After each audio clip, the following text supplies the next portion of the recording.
My son-in-law tossed his Mercedes keys at my chest in front of 70 elite guests and ordered me to move my old truck. He laughed and called it poverty stock to impress his wealthy friends. I did not yell. I did not cause a scene. I simply smiled, caught the keys, and parked his car. What this arrogant man did not know was that his entire career, his massive debts, and his very future were about to land on the desk of the billionaire investor he had just treated like the help.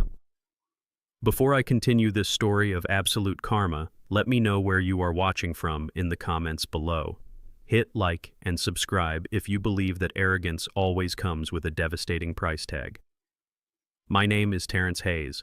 I am 69 years old, and for the past 3 decades I have run a commercial real estate empire right here in Atlanta. I prefer to live quietly. Wealth speaks, but true power listens. That is why I still drive my 1998 Ford F-150. That truck has history. It is the vehicle my late wife Camille and I drove when we bought our very first commercial lot. The engine hums with memories of her laugh, and the worn leather seats remind me of where I came from. To me, it is a museum piece. To my daughter Jada and her husband Blake, it is an absolute embarrassment. It was a warm Saturday evening when I pulled up to their new $3 million mansion in Buckhead. The driveway was already packed with a glittering array of European luxury cars. Porsches, Range Rovers, and Teslas lined the immaculate paving stones like a high-end dealership. My old Ford, with its faded paint and minor rust spots, stood out like a sore thumb among the polished chrome and tinted windows. I parked carefully at the edge of the driveway, making sure not to block anyone in. I was carrying a housewarming gift. A beautiful vintage clock Camille had always wanted Jada to have for her first real home. I walked up the sweeping stone steps, feeling a mix of pride and apprehension. I wanted to celebrate my daughter's success, even if it was largely funded by Blake's flashy and highly leveraged lifestyle. Before I could even reach the massive double doors, Blake stepped out. He was dressed in a tailored navy suit that probably cost more than some people make in a month, holding a crystal glass of scotch. He was surrounded by a group of older white men, his firm partners and potential investors. Blake always tried a little too hard to fit in with them, to prove he belonged in their exclusive club. When he saw me, his face hardened. The polite professional smile he wore for his guests vanished, replaced by a sneer of pure condescension. He marched down the steps, completely ignoring the gift in my hands. "Hey, driver!" he called out loudly. The chatter among his guests died down. 70 pairs of eyes turned to look at me, standing there in my simple slacks and button-down shirt. I stopped looking at him calmly. "Excuse me, Blake," I said, keeping my voice even. He did not even grant me the respect of calling me by my name. He reached into his pocket, pulled out the keys to his pristine silver Mercedes, and tossed them directly at my chest. I caught them on reflex. "Do me a favor and move my car out of the garage," he said, his voice dripping with absolute authority. "And while you are at it, move that piece of poverty stock you drove here in. Park it around the back near the trash cans where it belongs. I do not want it ruining the aesthetic of my driveway." My guests are asking if the gardener showed up late. A few of his colleagues chuckled, a low murmuring laugh that burned the air. I looked past Blake, searching for Jada. My beautiful daughter, the girl I had carried on my shoulders and worked 80-hour weeks to put through college. She was standing near the grand foyer holding a glass of champagne. She heard every single word. Our eyes met for a fraction of a second. Instead of walking over to defend me, instead of correcting her husband, she looked down at the floor and turned her back, pretending to be deeply interested in a conversation with a woman next to her. That turned head hurt more than any insult Blake could ever throw at me. My own flesh and blood chose a facade of fake wealth over the father who gave her everything. I did not raise my voice. I did not throw the keys back in his face. In my years of building Hayes Holdings from a single storefront into a multi-million-dollar trust, I learned that anger is a complete waste of energy. Silence is much more lethal. I looked at Blake, gave him a warm, chilling smile, and simply nodded. "Of course, sir," I said softly. "I will take care of it right now." I turned around, the vintage clock still tucked under my arm, and walked to his Mercedes. I got in, backed it out smoothly, and parked it perfectly where he wanted. Then I got into my Ford. I did not park it by the trash cans. I drove it straight out of the gated community and headed back to the city. I left his housewarming party before I ever stepped foot inside. As I drove down the highway, the silence in the cabin of my truck felt incredibly heavy. I pulled over into a quiet parking lot and picked up my phone. I dialed a number I knew by heart. Michael, my corporate lawyer, answered on the second ring. "Good evening, Terrence. What can I do for you on a Saturday night, Michael?" I said, staring out at the city lights. "I need you to quietly pull a full financial background check on Blake Kensington. Look into his real estate firm, his personal accounts, his mortgages, absolutely everything. I want to know exactly how he is funding his life and who he owes money to." "Consider it done," Michael replied instantly. He knew my tone. He knew something major had shifted. I went home to my quiet, comfortable townhouse, set Camille's clock on the mantel, and poured myself a glass of bourbon. I slept soundly, knowing the wheels were in motion. The next morning, the sunlight was streaming through my kitchen windows as I drank my coffee. My phone vibrated on the granite counter. It was Jada. I stared at the screen for a long moment. A part of me, the foolish, hopeful father part, thought she was calling to apologize. I thought she might say she was sorry for how Blake acted, sorry that she froze and ignored me. I swiped to answer. "Good morning, Jada," I said, keeping my tone perfectly neutral. "Dad?" she started. Her voice was brisk, clipped, completely devoid of any guilt or warmth. "Listen, I am calling because we need a huge favor. Blake is putting together a massive commercial real estate deal, and he is a little short on the capital requirements for the bank." I remained perfectly silent, waiting for the punchline. "We need you to bring over the deed to Mom's ancestral land in Savannah," she continued, as if asking to borrow a cup of sugar. "Blake says the equity on those 50 acres is perfect to use as collateral. We need you to sign it over for a mortgage. Just temporarily, of course. He will pay it back when the deal closes. Bring the papers to our house this afternoon." The sheer audacity of her demand echoed in the kitchen. Less than 12 hours ago, her husband had humiliated me in front of dozens of people, treating me like dirt on his shoes. She had turned a blind eye, and now she was casually asking me to hand over the only piece of land my late wife had left our family so her arrogant husband could leverage it for a business loan. I realized then that they truly believed I was a naive, helpless old man who existed only to serve their financial needs. They thought I was just the driver. They had no idea they were trying to run over a mountain. I let Jada finish her ridiculous pitch, then I gave her a single word. "No." I hung up the phone before she could even formulate a response or throw a tantrum. I did not owe her an explanation, and I certainly did not owe her arrogant husband my late wife's property. I poured myself a fresh cup of dark roast coffee and went back to reading the morning Financial Times. Exactly 30 minutes later, a heavy, aggressive knock echoed through my hallway. I glanced at the security monitor. It was Blake. He was standing on my porch holding a bottle of wine that looked like it came from the bargain bin at the local gas station. His tailored designer suit from the night before was replaced by a casual polo shirt, but the air of supreme entitlement hung around him like a toxic cloud. I unlocked the door and let him in. He plastered on a wide, fake smile that completely failed to reach his cold, calculating eyes. "Terrence," he said, holding up the cheap bottle as if it were a peace offering. "I came to apologize for last night. It was a highly stressful evening, and I let my mouth get ahead of me. We are family, right? I want to make things right between us." He stepped into my home without waiting for an invitation, treating my space with the same disregard he treated me. I gestured for him to sit at the small kitchen table. He placed the wine down and leaned forward, intertwining his fingers. His tone shifted instantly into the polished pitch of a desperate corporate salesman. "Listen, Terrence." He began, using my first name as if we were peers. "Jada and I are trying to build a lasting legacy. We are trying to secure a future that benefits all of us. You sitting on that empty land in Savannah does not help anyone. If you let me leverage it, I can guarantee you a massive return on investment." I poured him a glass of water, keeping my expression entirely blank. "What kind of legitimate deal requires you to use your father-in-law's ancestral land, Blake?" I asked softly. He waved his hand dismissively as if the details were beneath him. "It is just a temporary bridge loan. My firm is on the verge of closing a massive merger. We are just waiting on a capital injection from a major corporate player. Have you ever heard of Hayes Holdings?" I kept my face completely still. The name of my own investment fund rolling off his tongue was almost too comical to believe. "No," I said mildly. "Tell me about them." Blake puffed out his chest, looking important. "They are a ghost fund.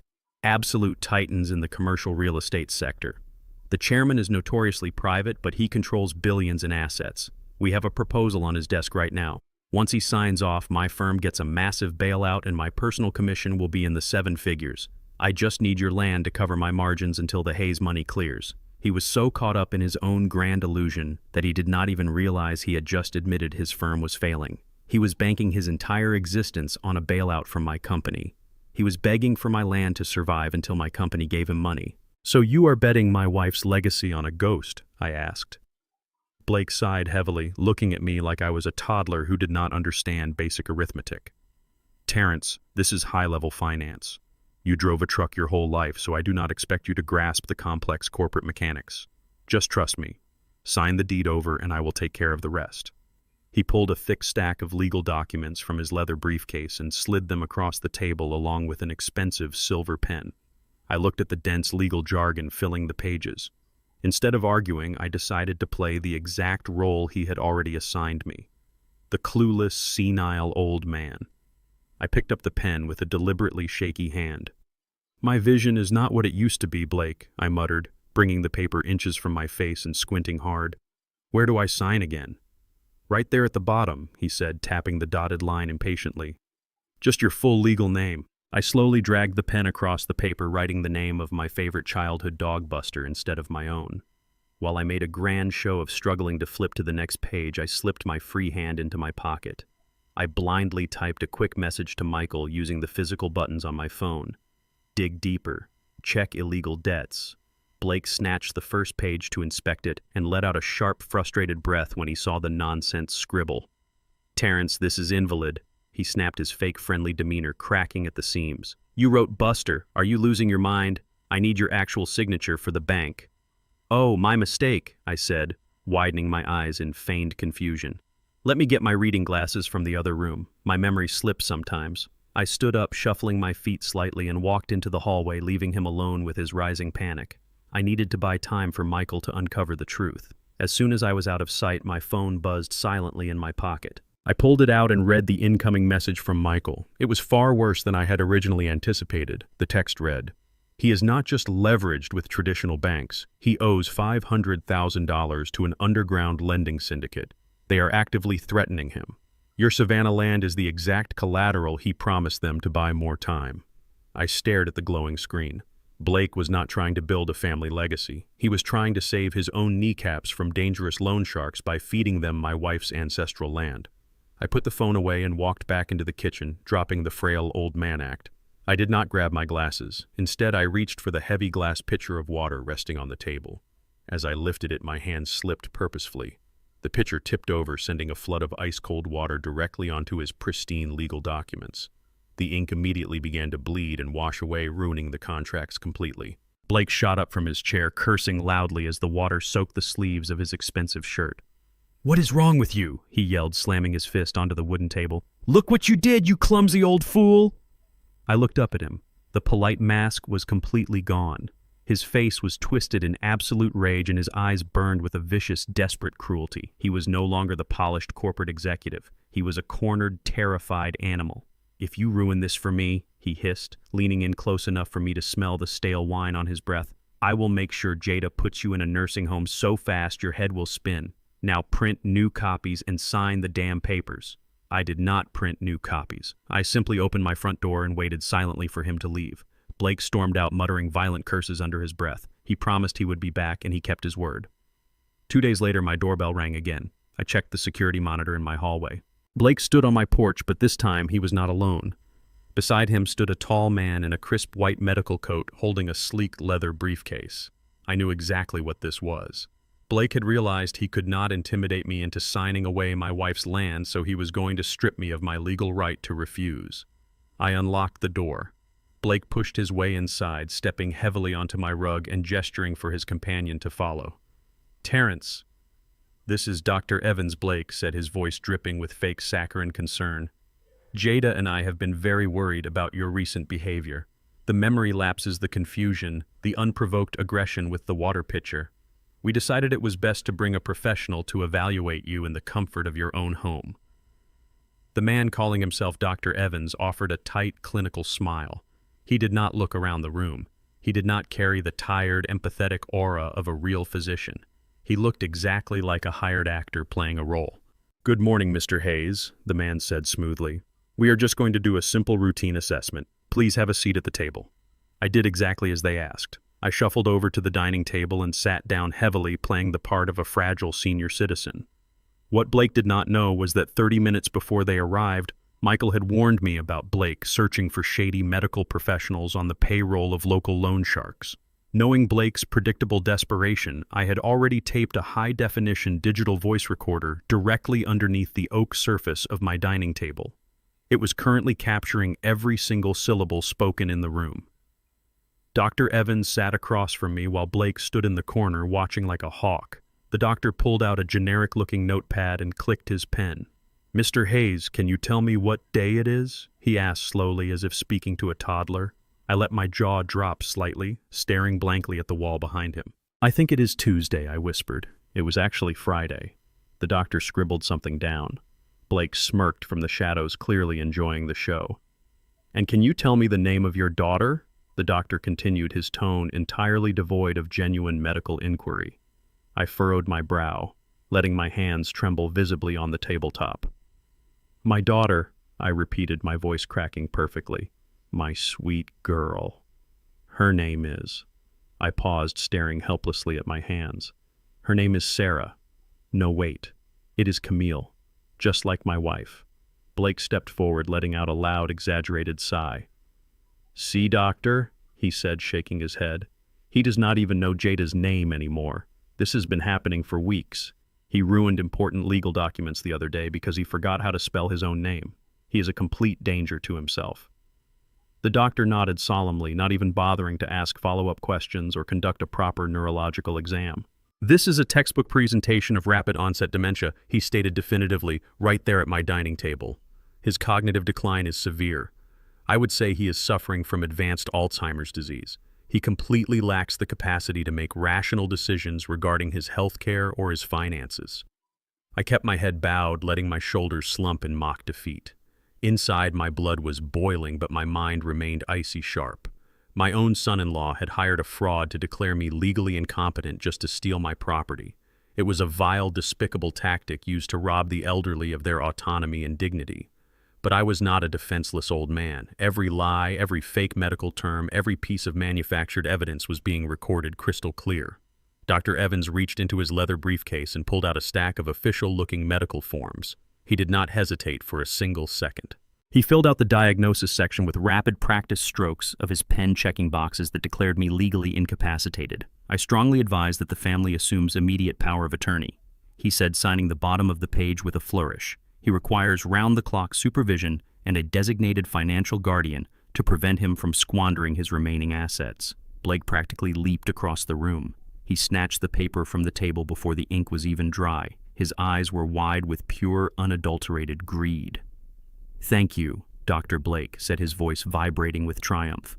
"We will take it from here. I will file this with the courts and the banks immediately to protect his estate."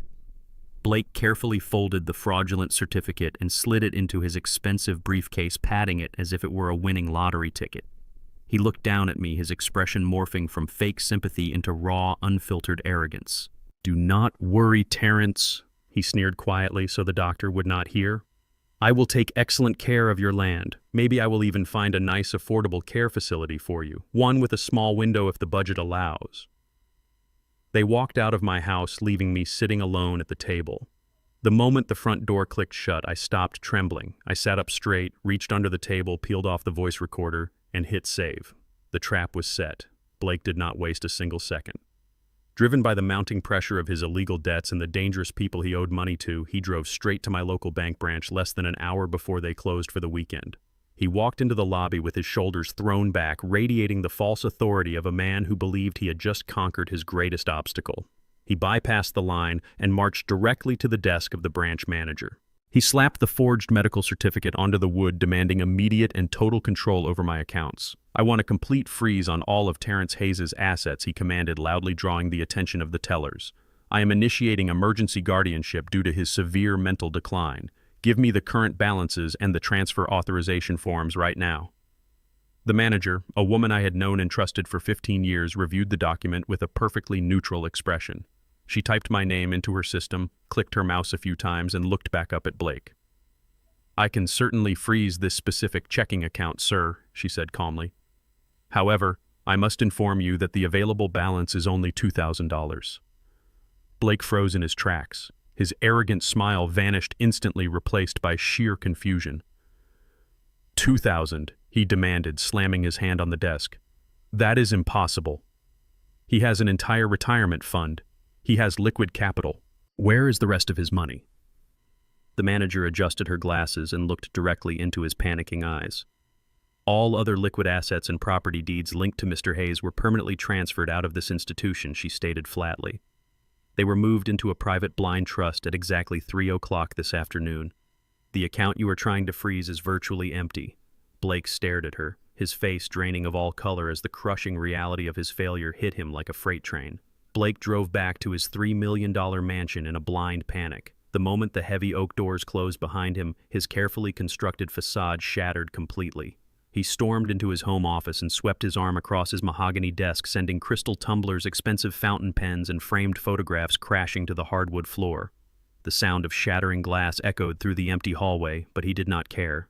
Jada was out at a social event, completely oblivious to the financial guillotine swinging directly above her husband's neck. Blake gripped his hair, breathing heavily. The fake medical certificate was entirely useless now. The banks could not touch a blind trust. The legal route would take months of tied-up litigation, and he did not have months. He did not even have weeks. His burner phone vibrated aggressively in his pocket. It was a text message from the underground lending syndicate. "Time is up, Blake. We want our $500,000 by Monday, or we start breaking things you actually care about."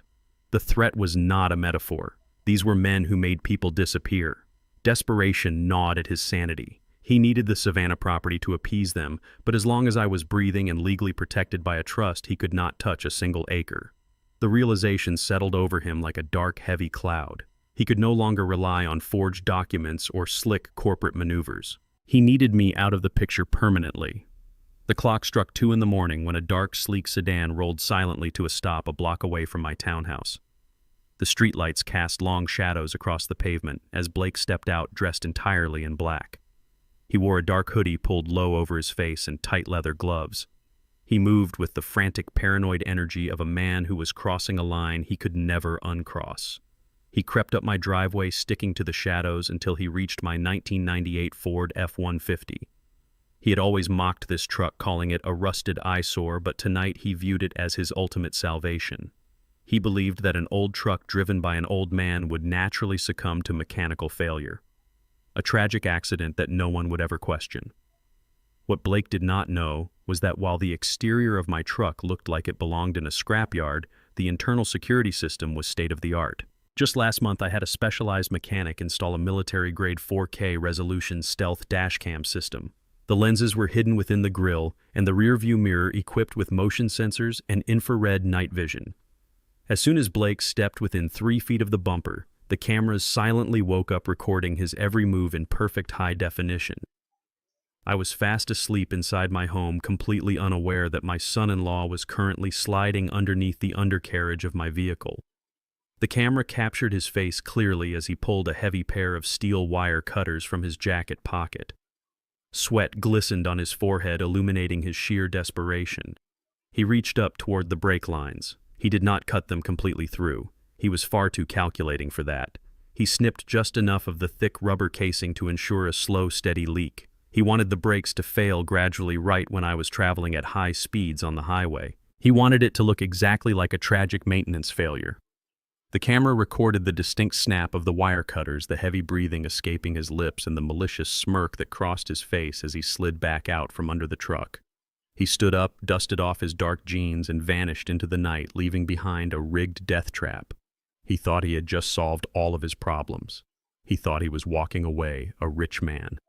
The next morning, the Georgia sun was shining brightly as I walked out to my driveway with a mug of black coffee in my hand. I was planning to drive to the local market, but as I approached the driver's side door, I noticed a dark, slick puddle pooling near the front left tire. I kneeled down and rubbed the viscous liquid between my fingers. It was brake fluid. My instincts, honed by decades of dealing with ruthless competitors, kicked in immediately. I did not panic, and I certainly did not start the engine. I pulled out my smartphone and opened the encrypted application linked to my truck's security system. I scrolled through the motion-triggered events from the previous night. My blood ran completely cold as I watched the crystal-clear infrared footage of Blake severing my brake lines. He had escalated from financial fraud to attempted murder.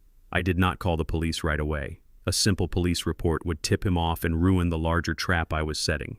Instead, I called a trusted, certified master mechanic who frequently serviced the armored vehicles for my corporate executives. I told him to bring his mobile rig to my house. When he arrived, he thoroughly inspected the undercarriage and confirmed exactly what I already knew. The line was intentionally sabotaged, he said, handing me a signed official diagnostic report outlining the deliberate tampering. I paid him generously for his discretion and had my truck towed to a secure garage. I returned to my home office and downloaded the undeniable 4K footage onto an encrypted hard drive. I now held the key to his absolute destruction. Miles away, in his luxurious Buckhead mansion, Blake was standing on his sprawling master balcony. He was dressed in a plush silk robe, sipping an expensive espresso and staring out at the manicured lawns of his neighborhood. He kept checking his phone every few minutes, eagerly waiting for the inevitable call from Jada or the local authorities informing him of my tragic fatal car crash. He was already rehearsing his fake tears and drafting his condolences. He felt untouchable, but the phone call he was desperately waiting for never came. Instead, his corporate smartphone vibrated aggressively on the glass patio table. He picked it up, expecting an update from his junior partners. It was an urgent, high-priority email directly from the chief executive officer of his real estate firm. The subject line read, "Final Notice." Blake opened the message, and his smug, triumphant smile evaporated instantly. The email was a brutal, uncompromising 48-hour ultimatum. "We have discovered severe discrepancies in your recent financial reports," the email read. "Massive amounts of company funds are unaccounted for. You have exactly 48 hours to secure the capital injection from the chairman of Hayes Holdings. If you fail to close this deal by Tuesday morning, you will be terminated immediately with cause, and we will hand over the embezzlement evidence directly to the authorities." Blake dropped his espresso cup. The fine porcelain shattered against the balcony tiles, spilling dark coffee everywhere. His pulse hammered in his ears. He was expecting to inherit my wealth today. Instead, he was now facing total financial ruin and a guaranteed prison sentence if he did not convince the mysterious billionaire chairman of Hayes Holdings to save his life. He had no idea that the very man he needed to beg for salvation was the exact same man he had just tried to murder. While Blake was spiraling into a corporate panic, my private investigator delivered another devastating blow. A thick manila envelope arrived at my townhouse via a secure courier. I opened it at my kitchen table, expecting to see more details about Blake's illegal loan sharks. Instead, I found a meticulously documented portfolio of his absolute betrayal of my daughter. The first few pages contained high-resolution photographs of Blake walking hand-in-hand with a young blonde woman. The investigator identified her as Monica, a high-end commercial real estate broker. She was not just a casual mistress. She was the exact broker Blake had secretly hired to appraise my ancestral land in Savannah behind my back. They were mixing their illicit affair with a calculated plot to steal and liquidate my late wife's property. The photos showed them dining at exclusive restaurants, laughing over expensive champagne, and entering luxury hotel rooms in the middle of the afternoon. While Jada was busy playing the role of the perfect supportive corporate wife defending her husband at every turn, Blake was spending his days plotting my financial ruin with the very woman he was sleeping with. He was a parasite feeding off my family's legacy to fund his arrogant delusions. But the investigator's report went much deeper than just infidelity. It exposed exactly how Blake was paying for this extravagant double life. The second half of the file contained a stack of intercepted financial statements.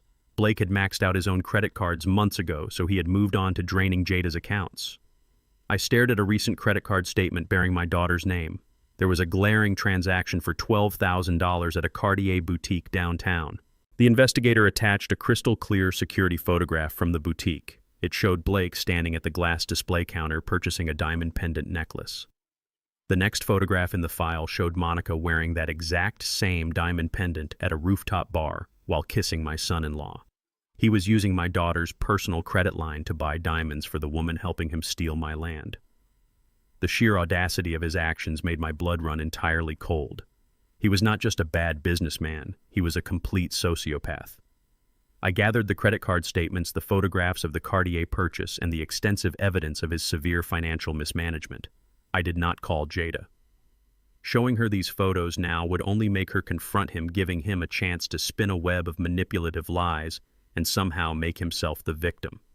He needed to be stripped of his power first. Instead, I compiled a comprehensive dossier detailing his fraudulent activities. I included his unauthorized use of credit lines, his massive undocumented debts, and his reckless mixing of personal affairs with corporate real estate appraisals. I placed the dossier into a thick, unmarked envelope. I drove to a post office on the other side of the city and paid in cash to have the package sent via priority overnight delivery. The recipient was not my daughter. The recipient was the chief compliance officer at Blake's commercial real estate firm. I sent it as an anonymous whistleblower tip regarding severe internal financial fraud and severe breaches of corporate ethics. The package was flagged for urgent review upon delivery.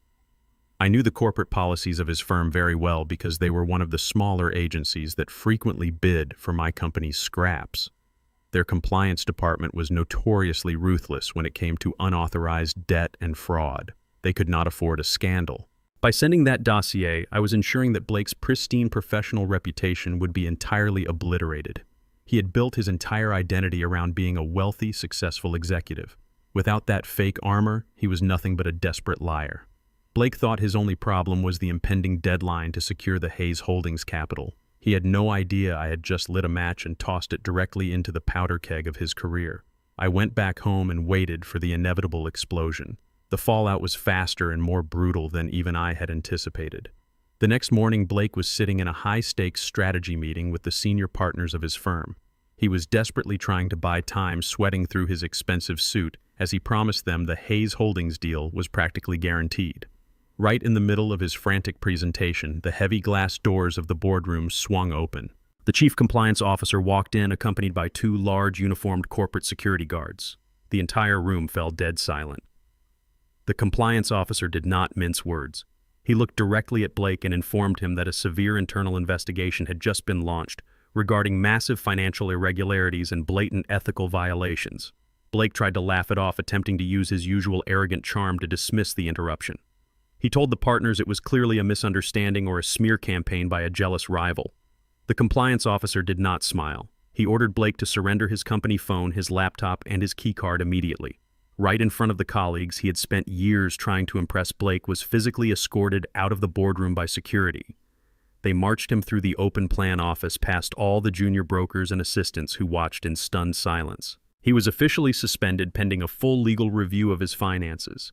He was thrown out onto the street, his career effectively terminated in a matter of minutes. The humiliation was absolute.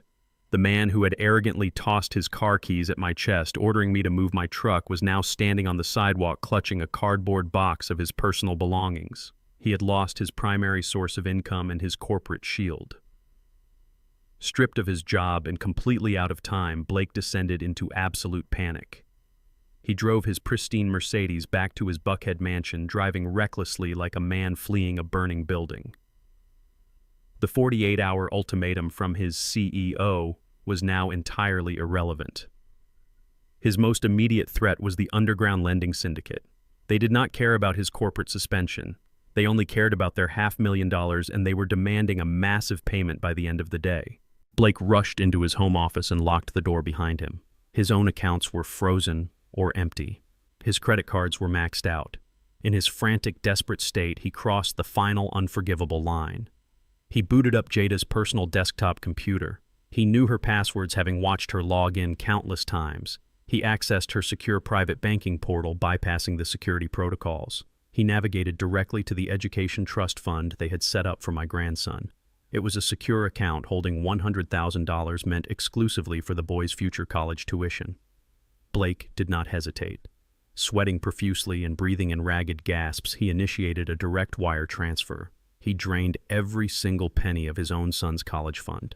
He wired the entire $100,000 to an untraceable offshore account controlled by the loan sharks, hoping it would be enough to buy him a few more days of breathing room. He wiped out his child's future to save his own skin, leaving Jada completely oblivious to the massive theft happening right under her own roof. He closed the laptop and wiped his fingerprints off the keyboard, convincing himself he would somehow replace the money before anyone noticed. He was a sinking ship, pulling his entire family down into the dark, freezing depths with him. But his desperate theft was not a secret. My financial team was already monitoring the accounts, and the moment that massive wire transfer cleared my phone lit up with the alert. The stage was finally set for the ultimate confrontation. The temporary relief Blake felt after wiring his own son's college fund to the criminal syndicate lasted less than an hour. The loan sharks were temporarily pacified, but his life was still completely collapsing. He had no job, no corporate backing, and no future if he did not finalize the massive capital injection from Hayes Holdings. Desperation drove him to do the unthinkable. He waited in the underground parking garage of his former firm, hiding in the shadows, until his chief executive officer walked toward his luxury sedan. Blake ambushed him, blocking the car door. He threw away whatever remaining pride he had and begged. He pleaded with the CEO, claiming the compliance issues were a massive misunderstanding that he could resolve in a matter of days. But more importantly, he played his final desperate card. He told the CEO that he possessed a confirmed exclusive face-to-face meeting with the anonymous chairman of Hayes Holdings the very next morning. Blake promised that he would walk out of that boardroom with a signed multi-million-dollar contract that would save the entire firm. The CEO, a man driven entirely by corporate greed, hesitated. The promise of the Hayes capital was too massive to ignore. Looking at Blake with absolute disgust, the CEO granted him a 24-hour stay of execution. He told Blake that if he secured the signature by noon tomorrow, he would keep his job and the fraud investigation would quietly disappear. If he failed, the police would be waiting for him in the lobby. Armed with this final microscopic sliver of hope, Blake felt a renewed surge of arrogant, manic energy. He was convinced he was the smartest man in the world, capable of talking his way out of any consequence. But he still wanted his backup plan. He still wanted the ultimate control over my assets, just in case the negotiations required more collateral. That evening, my front door violently shook under the force of heavy, aggressive pounding. I opened it to find Blake and my daughter Jada standing on my porch. Blake pushed his way inside without a word, radiating a chaotic, unhinged energy. His eyes were bloodshot and his breathing was shallow and rapid. He paced my living room like a trapped predator while Jada stood quietly near the entryway, clutching her expensive designer handbag. Blake turned to me, completely dropping the fake polite son-in-law act. He pointed a trembling finger directly at my face. Tomorrow morning I am going to walk into the corporate headquarters of Hayes Holdings, and I am going to walk out a millionaire, he shouted, his voice echoing off my walls. I am closing the biggest deal of my life, and I am done playing these pathetic little games with you, Terrence. I want the deed to the Savannah property, and I want it tonight. I stood calmly in the center of the room, watching his meltdown. I did not raise my voice. You are not getting my wife's land, Blake, I said firmly. His face flushed a deep, violent shade of crimson. He closed the distance between us, invading my personal space, trying to use his height to intimidate me. If you do not hand over those property rights right now, I will use that medical certificate we got from Dr. Evans, he hissed, venom flying from his lips. I will drag you out of this house in front of all your neighbors. I will have you declared entirely incompetent, and I will lock you inside the filthiest, most underfunded mental asylum in this state. You will rot in a tiny room with a barred window, and I will take your land anyway. Do not test me, old man. I will destroy your life. I did not flinch at his threats. I slowly turned my gaze away from his manic face and looked directly at Jada, my own flesh and blood, the little girl I had sacrificed my entire youth to protect. She was standing right there, listening to her husband graphically threaten to lock her healthy father inside a psychiatric ward just to steal his property. I waited for her to step forward. I waited for her to scream at him, to tell him he had gone too far to defend the man who gave her life. But she did nothing.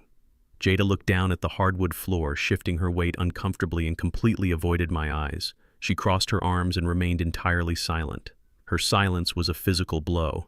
It was the absolute confirmation that my daughter was entirely lost to me, blinded by the illusion of wealth and willing to let me be destroyed to maintain her lifestyle. I took a deep breath, letting the painful reality settle into my bones. The heartbreak washed over me, but it was quickly replaced by a cold, impenetrable resolve. I looked back at Blake. He was smirking, thinking my silence was a sign of submission. He thought his cruel threats had finally broken my spirit. He thought the old driver was finally surrendering to his superior intellect. I let a slow, chilling smile spread across my face. I understand perfectly, Blake, I said, my voice dropping to a low, steady whisper. you have made your intentions absolutely clear. You have a very big day tomorrow, a life-changing meeting. I will not stand in your way tonight. I truly wish you the best of luck tomorrow morning. You are going to need every single ounce of it." Blake let out a loud, arrogant laugh, believing he had won the psychological war. "You have until noon tomorrow to have those papers signed and ready," he demanded, adjusting the collar of his shirt. "Do not make me come back here and do this the hard way." He grabbed Jada by the arm and pulled her toward the door. She let herself be led away, never once looking back at me as she stepped out into the night. I locked the heavy deadbolt behind them. I did not feel fear or sorrow anymore. I only felt the terrifying calm before a massive storm. The next morning, the sun rose over Atlanta, casting a bright golden light across the city skyline. I woke up long before dawn. I walked into my bathroom and carefully, meticulously shaved my face. I washed away the facade of the frail, tired old man who drove a rusted truck. I walked into the back of my walk-in closet and pulled down a heavy protective garment bag that I had not opened in years. Inside was a custom-tailored charcoal Tom Ford suit cut perfectly to my exact measurements. I slipped on the crisp white dress shirt, fastened the expensive buttons, and slid into the suit jacket. I adjusted my dark silk tie and fastened a pair of heavy platinum cufflinks to my wrists. I opened a velvet box on my dresser and put on a vintage Patek Philippe watch. I looked at myself in the full-length mirror. The stoic, silent father was completely gone. The ruthless billionaire chairman of Hayes Holdings was staring back, ready to execute absolute corporate justice. Outside my modest townhouse, the quiet morning peace was broken by the smooth, silent purr of a massive engine. A pristine black Rolls-Royce Maybach with heavily tinted windows glided to a halt right at the edge of my curb. A personal driver dressed in a flawless dark suit stepped out of the vehicle and walked up my concrete pathway. He stood at attention, waiting respectfully. I picked up my leather portfolio, opened my front door, and stepped out into the crisp morning air. The driver gave a deep, deferential bow and pulled open the heavy rear door of the luxury vehicle. "It is time, Mr. Chairman," the driver said, his voice echoing quietly in the morning air. I nodded, giving my quiet neighborhood one last glance before sliding into the plush, leather seating of the Maybach. The door shut with a solid, reassuring thud. The engine roared to life, and the vehicle pulled away from the curb, heading straight toward the financial district. Blake was walking into the most important meeting of his life, expecting to con a faceless billionaire. He had absolutely no idea that the executioner waiting for him in that boardroom was the very man he had threatened to lock in an asylum just 12 hours ago. Blake stepped out of the high-speed elevator and onto the 50th floor of Hayes Tower. The entire level was a testament to immense corporate wealth, designed with imported Italian marble floor-to-ceiling glass walls and sleek minimalist architecture. He smoothed the lapels of his light gray designer suit, projecting an aura of absolute, untouchable confidence. He approached the pristine reception desk where a young professional woman was typing quietly. "I am Blake Kensington," he announced loudly, expecting her to immediately recognize his name and drop everything she was doing. "I have an exclusive meeting with the chairman. Tell him I have arrived." The receptionist barely looked up from her screen. "Please have a seat." "Mr. Kensington," she said in a polite but firm tone, "the chairman will be ready for you in boardroom A shortly." Blake scoffed, rolling his eyes at what he perceived as her complete incompetence. "You do not tell me to wait, sweetheart," he sneered, adjusting his silk tie.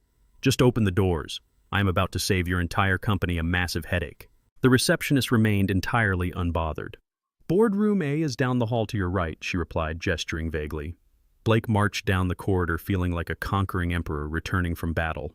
He entered the massive glass-walled boardroom and set his slim leather briefcase on the sprawling mahogany table. He began laying out his glossy presentation folders, arranging his charts and financial projections with absolute precision. He stared out the vast windows at the sprawling Atlanta skyline below him. He felt an intense rush of power. In his mind, he had already won the war. He had survived the compliance investigation, he had temporarily appeased the violent loan sharks, and now he was about to secure a multi-million-dollar deal that would cement his legacy forever. He took a deep breath, ready to deliver the pitch of his life. 10 minutes later, the heavy frosted glass doors of the boardroom swung open. Blake immediately plastered on his most charming, high-wattage corporate smile, ready to greet the billionaire savior of his career. But the smile froze instantly on his face. The man walking through the doors was not a faceless corporate entity. It was me. I walked into the room with slow, deliberate steps, my custom Tom Ford suit draping perfectly over my shoulders. I carried a simple leather portfolio in my hand. Blake stared at me, his jaw dropping slightly as his brain struggled to process the sheer impossibility of the image before him.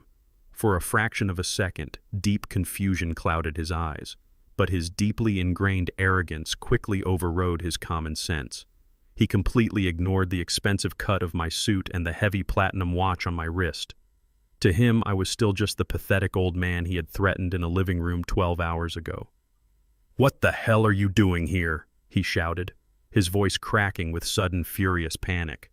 "Driver who let you into this building. This is a highly restricted corporate floor. Get out right now before I call security and have you thrown out on the street." I did not stop walking. I did not blink, and I certainly did not raise my voice to match his frantic yelling. I maintained absolute total silence.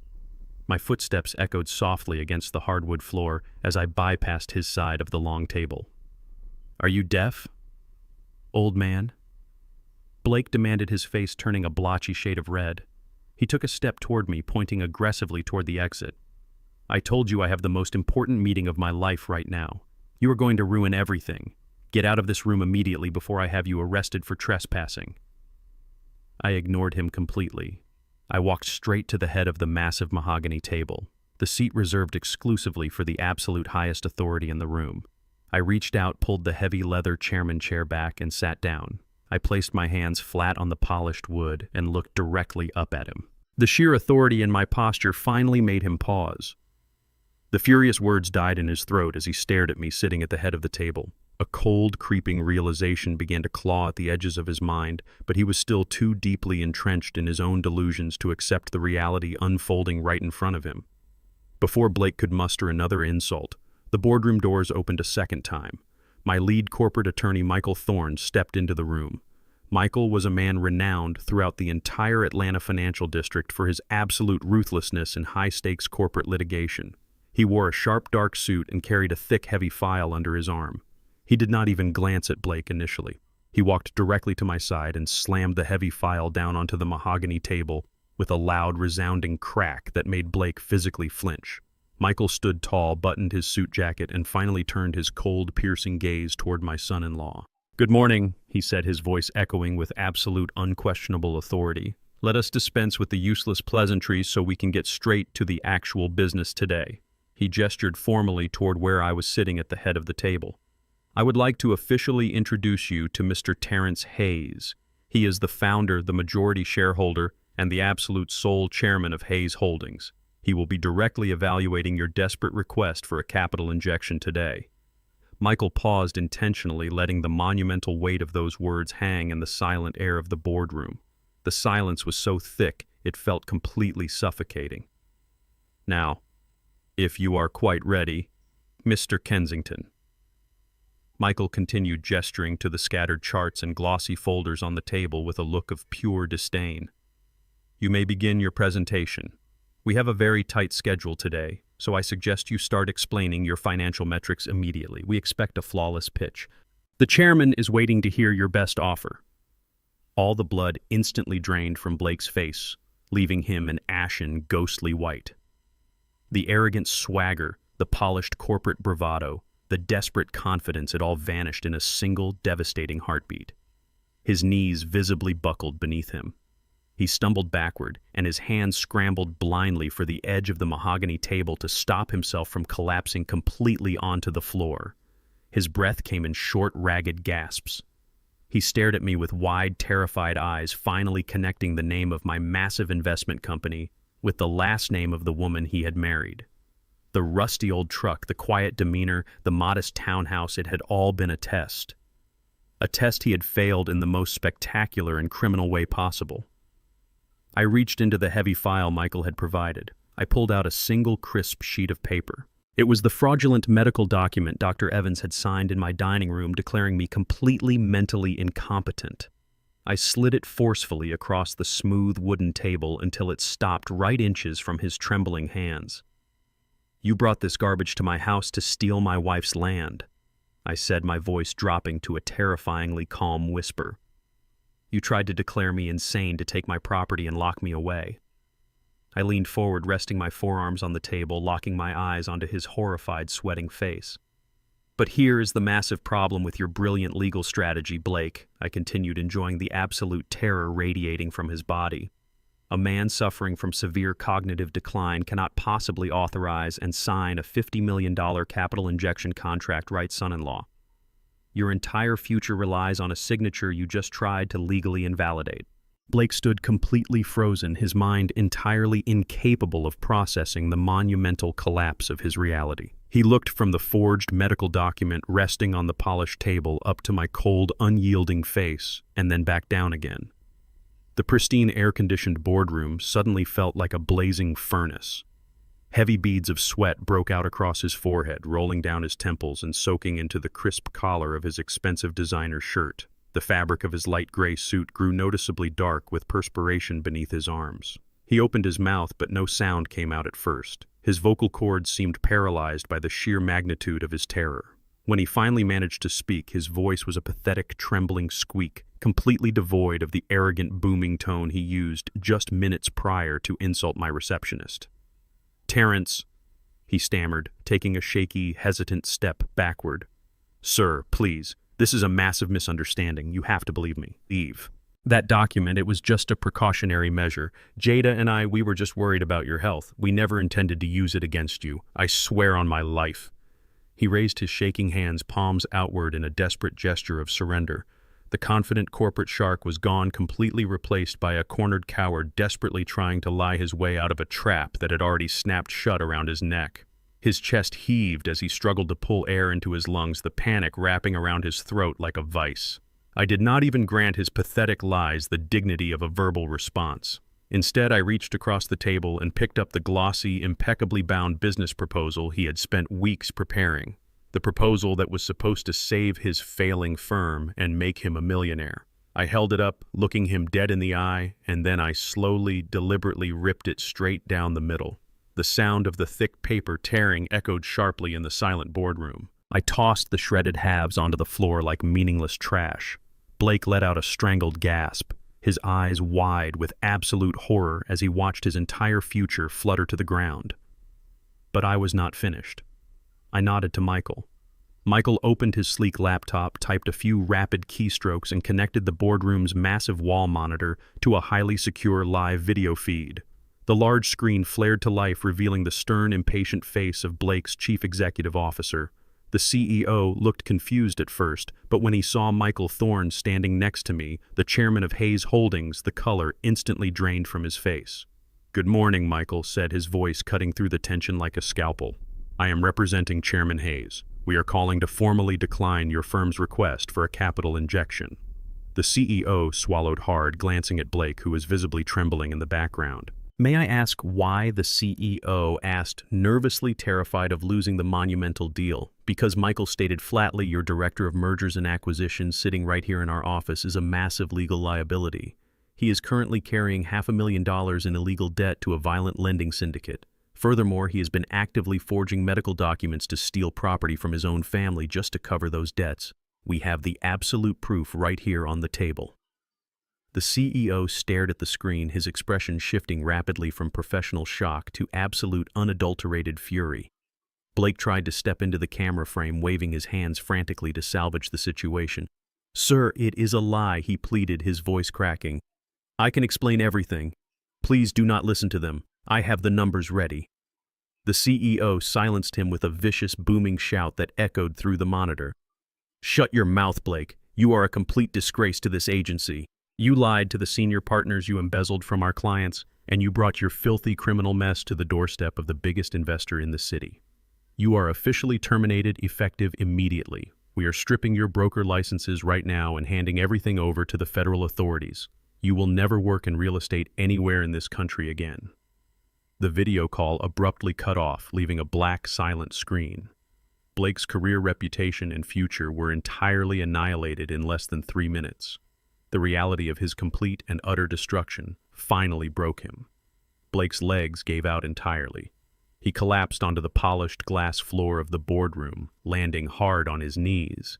The expensive suit pants tore slightly at the seams, but he did not care. He crawled across the cold floor like a desperate, pathetic insect closing the distance between us. Tears streamed down his face, mixing with the heavy sweat dripping from his chin. He reached out and grabbed the fabric of my custom trousers, his knuckles turning white as he clung to me for dear life. "Terrence, please," he sobbed, his voice breaking into a loud, hysterical wail. "I am so sorry. I messed up. I messed up so badly. Please do not do this to me. The loan sharks, they will kill me. They will literally end my life if I do not pay them by tomorrow morning. You have to help me." He pressed his wet face against my leg, begging without a single ounce of shame or dignity remaining. "Think of Jada," he cried out, using his ultimate shield, the only weapon he thought he had left. "Think of your own daughter. She loves me, Terrence. We are building a life together. If I go down, I will drag her down into total bankruptcy with me. You cannot let the mother of your future grandchildren lose her home and end up on the street. Please just give me a loan. I will pay you back every single cent, I promise. I will do whatever you want, just do not let them destroy me." I looked down at the weeping, broken man clinging to my legs. He was actually trying to use my love for my daughter as a bargaining chip to save himself from the brutal consequences of his own criminal greed. It was the most repulsive, cowardly act I had ever witnessed in my entire life. I kicked my leg back sharply, breaking his frantic grip on my trousers.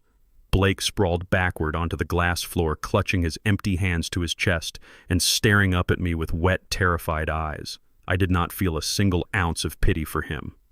I looked at Michael and gave a curt, decisive nod. Michael pressed a button on the intercom embedded in the mahogany table. "Security, we need a removal in boardroom A immediately," he instructed calmly.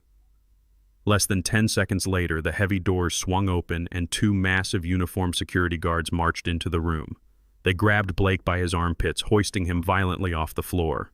He kicked and thrashed, screaming my name and crying out for mercy as they dragged him backward toward the exit. "Wait!" I commanded, raising my hand. The guards paused, holding Blake suspended in the air. His eyes widened with a desperate, fleeting spark of hope, thinking I had suddenly changed my mind and decided to save him. I reached into my suit pocket and pulled out a heavy metallic object. It was the rusted keyring belonging to my 1998 Ford F-150, the very same vehicle he had mocked in front of his elite guests, the very same vehicle he had crawled under in the dead of night to sabotage. I tossed the keys through the air. They hit him squarely in the chest and clattered onto the floor beneath his dangling feet. "Take it, driver," I said, my voice cold and lethal. "You can use it to get home today. But drive very carefully, Blake. It would be a terrible tragedy if the brakes suddenly failed on the highway." The spark of hope in his eyes instantly died, replaced by a look of sheer, unadulterated terror. The blood drained from his face as he realized I knew absolutely everything. I knew about the nighttime sabotage. I knew about his attempted murder.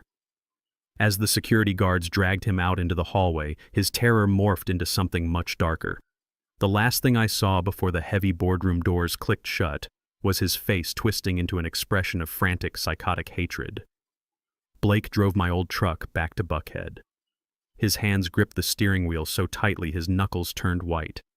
By the time he walked through the grand double doors of his mansion, he had already concocted a masterful web of lies to save his own skin. He found Jada pacing in the living room and immediately collapsed onto the designer sofa, burying his face in his hands. He forced out fake, loud sobs, playing the ultimate victim of a cruel billionaire. He spun a wild, deeply manipulative story, claiming that I was not just a retired driver, but a secret, vindictive corporate titan who harbored a deep-seated hatred for him. He told Jada that I was so unbelievably petty over the parking incident that I used my immense corporate power to bribe his chief executive officer. He convinced her that I had him fired entirely out of spite, effectively destroying their family income and ruining his flawless professional reputation forever. Jada listened to his fabricated tale of woe, and her initial shock quickly boiled over into absolute blistering rage. She did not stop to question his ridiculous story. She did not ask for evidence or consider my long history of quiet support. She saw her husband weeping and immediately decided that her own father was the villain. She grabbed her car keys, stormed out of the mansion, and drove recklessly toward my townhouse. her mind clouded with furious indignation and a desperate need to defend her husband. I had just returned home and changed out of my Tom Ford suit when the aggressive pounding started on my front door. It was so loud and frantic it rattled the glass window panes. I opened the door to find my daughter standing on my porch. Her face was flushed with anger, her eyes narrowed into hostile slits. Before I could even greet her, she reached into her expensive designer purse, pulled out the spare key to my townhouse, and hurled it directly at my face.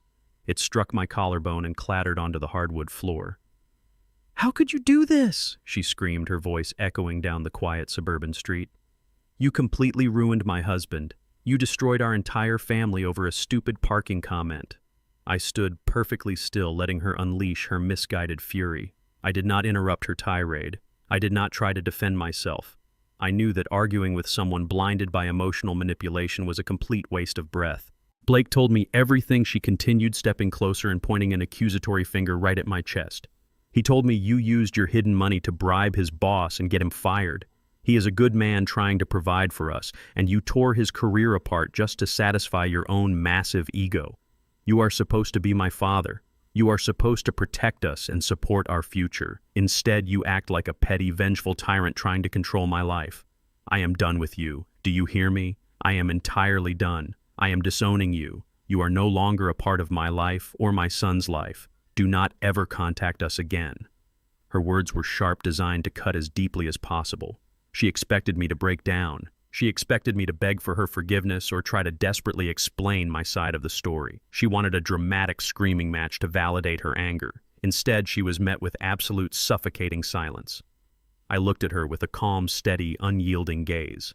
I saw the little girl I had raised, but I also saw a grown woman who was fiercely defending a literal monster. I did not offer a single word of explanation. I did not tell her about the forged medical documents, the illegal loan sharks, or the severed brake lines on my truck. She was not ready to hear the truth from my lips. She needed to experience it. She needed to see it with her own two eyes. I reached into my slacks and pulled out a sleek black envelope.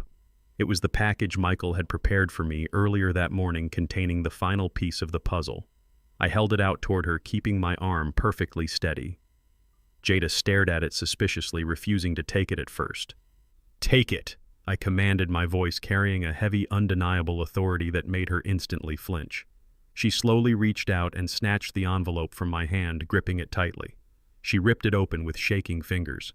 Inside the envelope was a single plastic electronic key card and a small, crisp white card with an address printed in bold black ink. It was the address of a highly exclusive luxury high-rise condominium complex in the center of downtown Atlanta. "What is this?" she demanded, glaring at the keycard and then back at me. "Is this some kind of sick joke or another one of your manipulative games?"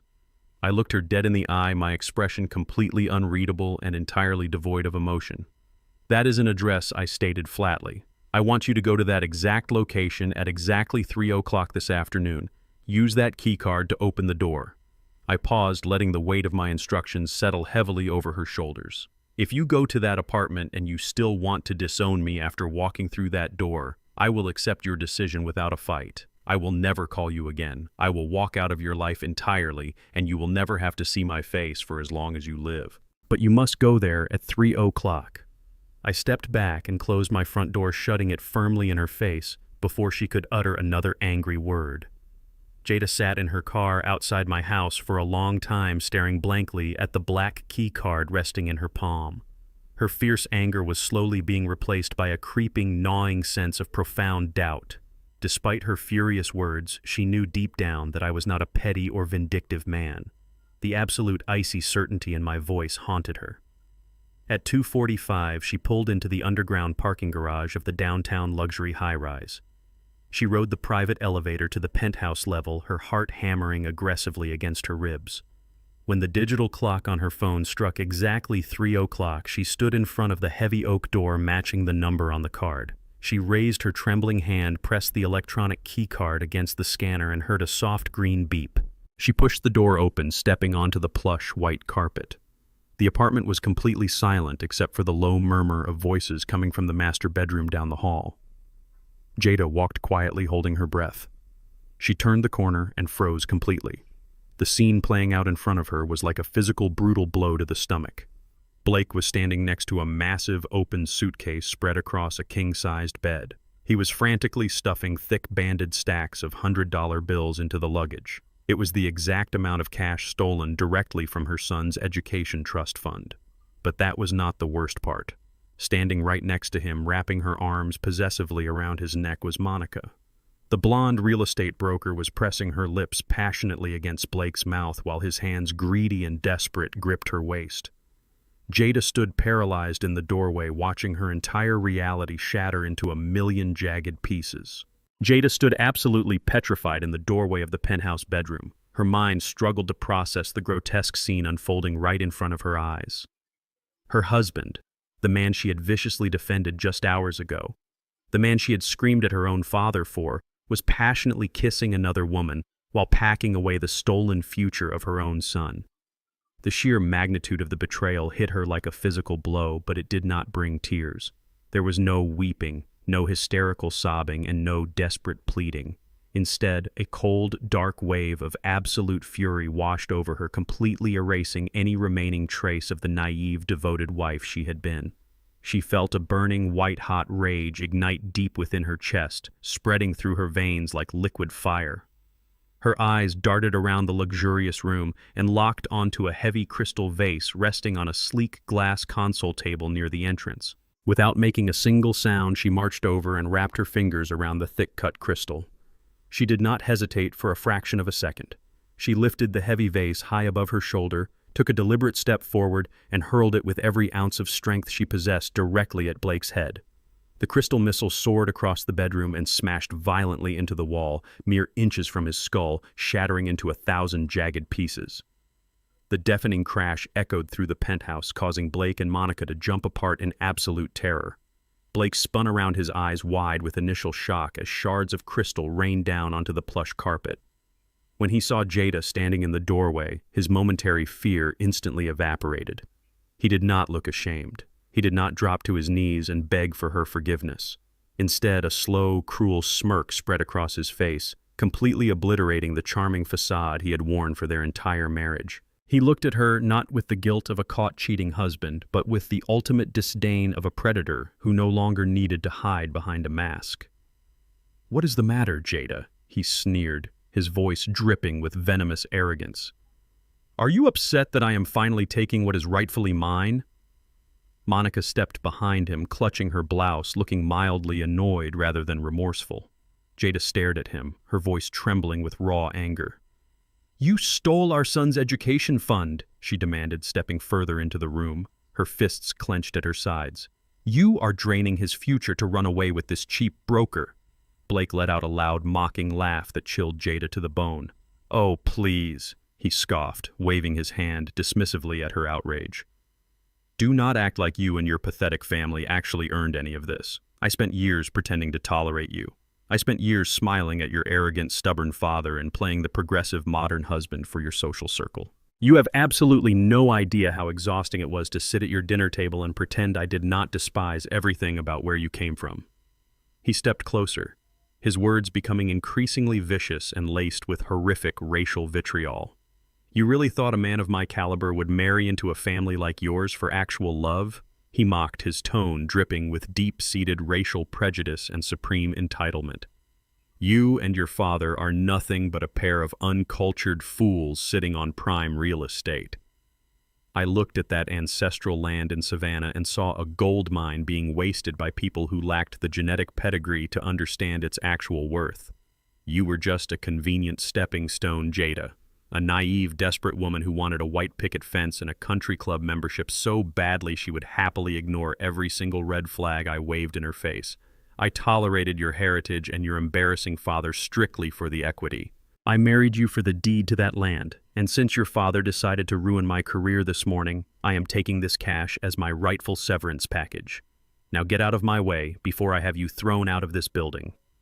The sheer cruelty of his words, the vile, racist hatred he had kept hidden behind a polished smile, finally snapped the last remaining thread of Jada's restraint. The illusion of her perfect marriage shattered as completely as the vase on the floor. She let out a guttural scream of pure anguish and lunged at him, She closed the distance between them in a split second, swinging her fists with wild, desperate energy. She struck him hard across the jaw, her rings cutting a sharp line into his cheek. Blake stumbled backward, cursing loudly in surprise, but his physical advantage quickly overpowered her furious assault.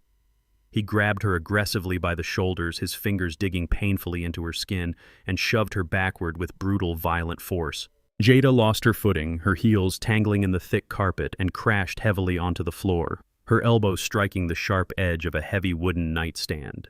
She gasped in pain, clutching her arm as Blake loomed over her, adjusting his wrinkled shirt with a look of pure contempt.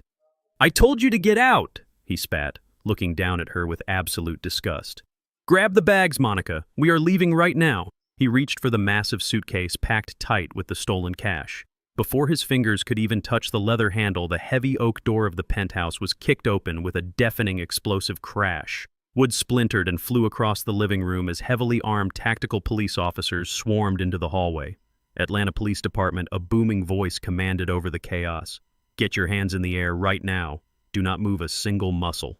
The officers flooded into the bedroom clad in dark tactical gear and aiming their weapons directly at Blake and his mistress, blocking any possible route of escape. Blake froze entirely, his hands shooting straight up into the air as the color drained from his face for the second time that day. He had completely underestimated the sheer speed and absolute ruthless efficiency of Michael Thorne. My corporate lawyer had not wasted a single moment after the massive wire transfer was detected. He had immediately contacted the federal authorities and the local police department, handing over irrefutable digital evidence of Blake embezzling a minors' protected trust fund and attempting to flee the jurisdiction with the stolen capital. The officers shoved Blake roughly against the bedroom wall, forcefully pulling his arms behind his back. The sharp metallic click of the heavy steel handcuffs snapping shut around his wrists echoed perfectly in the chaotic room. He was instantly stripped of his freedom, his stolen money, and his arrogant pride. Monica screamed hysterically as an officer handcuffed her as well, charging her as an active accomplice to the grand theft. Jada remained sitting on the floor, surrounded by the glittering shards of the shattered crystal vase. She watched the man she thought she knew, the man she had chosen over her own father, being dragged out of the penthouse, kicking and screaming pathetic excuses about misunderstandings. The sheer adrenaline left her body, leaving behind a crushing, overwhelming wave of realization. Her perfect life was a complete and utter fabrication. She reached into her pocket, pulled out her phone with trembling fingers, and dialed my number. I answered on the very first ring, sitting quietly in my home office. "Dad," she sobbed, her voice cracking completely as the hot, bitter tears finally began to stream down her face. "Dad, you were right. I am so sorry. I lost everything." I listened to her completely break down through the receiver. I did not gloat. I did not yell. I did not say "I told you so." I kept my voice perfectly calm, steady, and commanding, offering the solid foundation she had just realized she desperately needed. "When you are done crying, Jada," I said simply, "pack your things and come home." Blake was sitting in a maximum security county jail cell, stripped of his tailored suits and his fake corporate arrogance. Denied bail due to his blatant attempt to flee the jurisdiction with stolen funds, he was finally experiencing the very real consequences of his actions. But a criminal syndicate does not simply write off $500,000 just because the debtor is sitting behind iron bars. They do not care about the justice system. They only care about their money, and they are completely merciless in how they collect it. With Blake locked away, they immediately shifted their violent focus to the next available target, Jada. She had returned to the sprawling Buckhead mansion alone, attempting to pack her belongings, completely unaware that her husband's dangerous mess was waiting for her in the shadows. The very next night, she was abruptly jolted awake by the deafening sound of shattering glass. Massive bricks were hurled through the expensive floor-to-ceiling living room windows, sending jagged shards flying across the imported rugs. When she ran out to the driveway in a state of absolute panic, she found the grand double doors of the mansion completely vandalized. Thick, bright red paint was splashed across the pristine white columns, and the entryway looking exactly like fresh blood dripping down the steps. Pinned to the front door with a heavy hunting knife was a crude, terrifying handwritten note. It did not ask politely for an extension. It demanded an immediate payment of $50,000 by Friday, or her young son would be the next target. The luxurious fairy tale life she thought she had was officially a living, breathing nightmare. Terrified for her physical safety and her son's life, Jada frantically tore through Blake's locked filing cabinets in his home office. She needed to know exactly how deep this financial hole went. She smashed the brass locks with a heavy paperweight and pulled out thick stacks of hidden financial documents he had kept secret for years. What she found made her physically sick to her stomach. There were 3 separate high-interest loan contracts from the underground syndicate detailing exorbitant interest rates and brutal penalty clauses. But Blake had not just ruined his own financial standing. As Jada flipped to the signature pages, her heart stopped entirely. At the bottom of every single page, right next to his signature, was her own name, written in dark blue ink. Blake had meticulously forged Jada's signature on every single illicit loan contract, legally binding her to the criminal syndicate. She was officially on the hook for $500,000 of extremely dangerous debt. The man she loved, the man she had defended against her own father, had used her as a human shield against violent criminals, completely broken and out of options. Jada grabbed her son, drove straight to my townhouse, and pounded frantically on my front door. When I opened it, she collapsed completely. She did not just cry. She dropped straight down to her knees onto the hardwood floor of my foyer, weeping with a raw, agonizing desperation I had never heard from her before. "Dad, please," she begged, grabbing my hands with trembling fingers. "They are going to kill me. They are going to take your grandson." Blake forged my name on 3 different loans from the syndicate. I owe them $500,000, and they want the cash right now. "Please, Dad, I know you have it." You own the company. You have millions. Just write them a check and make this go away. I will do anything. I will work for you for the rest of my life. Just, please, save us from this." She looked up at me with terrified, swollen eyes, expecting the loving father she had known her entire life to instantly swoop in and write a blank check to erase her problems. She expected the magical billionaire bailout. But the man standing over her was no longer the soft, enabling father she had completely taken for granted. I looked down at my weeping daughter, feeling a deep, profound ache in my chest. Every paternal instinct I possessed screamed at me to transfer the funds and protect my family from harm. But I knew that handing her $500,000 in cash would teach her absolutely nothing. It would only reinforce the toxic illusion she had lived by for years, that money magically appears to fix every reckless mistake. I gently pulled my hands away from her desperate grip and took a deliberate step back. "No," I said, my voice firm and entirely unyielding. "I am not giving you a single dollar to pay off those thugs." Jada froze, her tears stalling as pure shock washed over her face. "Dad, what are you saying?" she whispered, looking at me as if I were speaking a foreign language. "I am saying that I will handle the physical safety of my grandson through my own private security channels," I explained coldly. "I will make sure no one touches him. But I will not pay a dime of that debt for you. You allowed a monster into your home. You turned a blind eye to his blatant financial abuse and his arrogant cruelty. Because you liked the luxury cars, the big mansion, and the status. You looked the other way when he humiliated me because you wanted to belong to his fake world. Now you have to face the absolute reality of your choices. You are moving out of that ridiculous mansion today. You will sleep in your old childhood bedroom down the hall. You will sell every single designer item you own to cover your basic living expenses. And tomorrow, you are going out to find a night shift job waiting tables or scrubbing floors to pay the minimum interest on those loans yourself. You have to relearn the absolute value of a single hard-earned dollar, Jada. You will not rebuild your life with my wallet. You will rebuild it with your own 2 hands. Jada stared at me for a long, agonizing minute.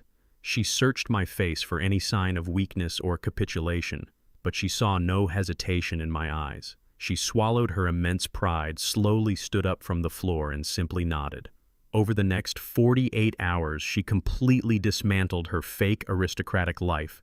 She hauled dozens of authentic Hermes bags, Rolex watches, and custom designer dresses to high-end pawn shops and consignment stores, taking pennies on the dollar just to scrape together enough cash to feed her son. She swallowed her immense humiliation and applied for a late-night waitress position at a local 24-hour diner.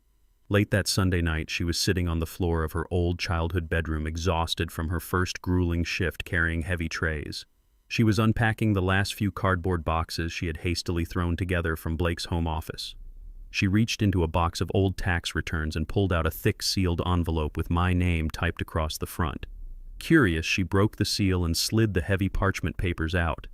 It was a comprehensive life insurance policy taken out in my name. She scanned the document, her brow furrowing in deep confusion.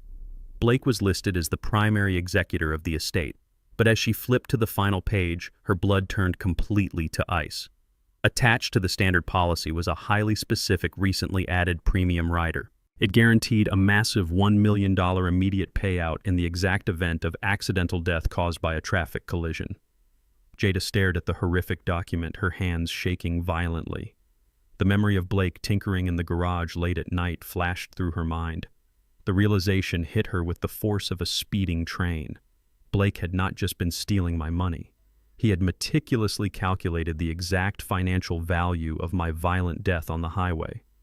Jada sat frozen on her childhood bedroom floor. The heavy parchment paper of the life insurance policy slipped from her trembling fingers. The horrific pieces of a puzzle she never wanted to solve were suddenly snapping together with terrifying clarity. The late nights Blake spent pacing in the garage, the sudden questions he had asked about my driving habits and the exact route I took to the grocery store, the condescending jokes about my rusted 1998 Ford F-150 lacking modern safety features. He had not just been insulting me to boost his fragile ego. He had been assessing the vulnerability of his target. He had carefully calculated the exact financial value of my violent death on the highway and insured it for a cool $1 million. Her stomach churned violently as the pure evil of his intentions washed over her. She snatched the documents from the floor, scrambled to her feet, and sprinted down the hallway. She did not bother knocking.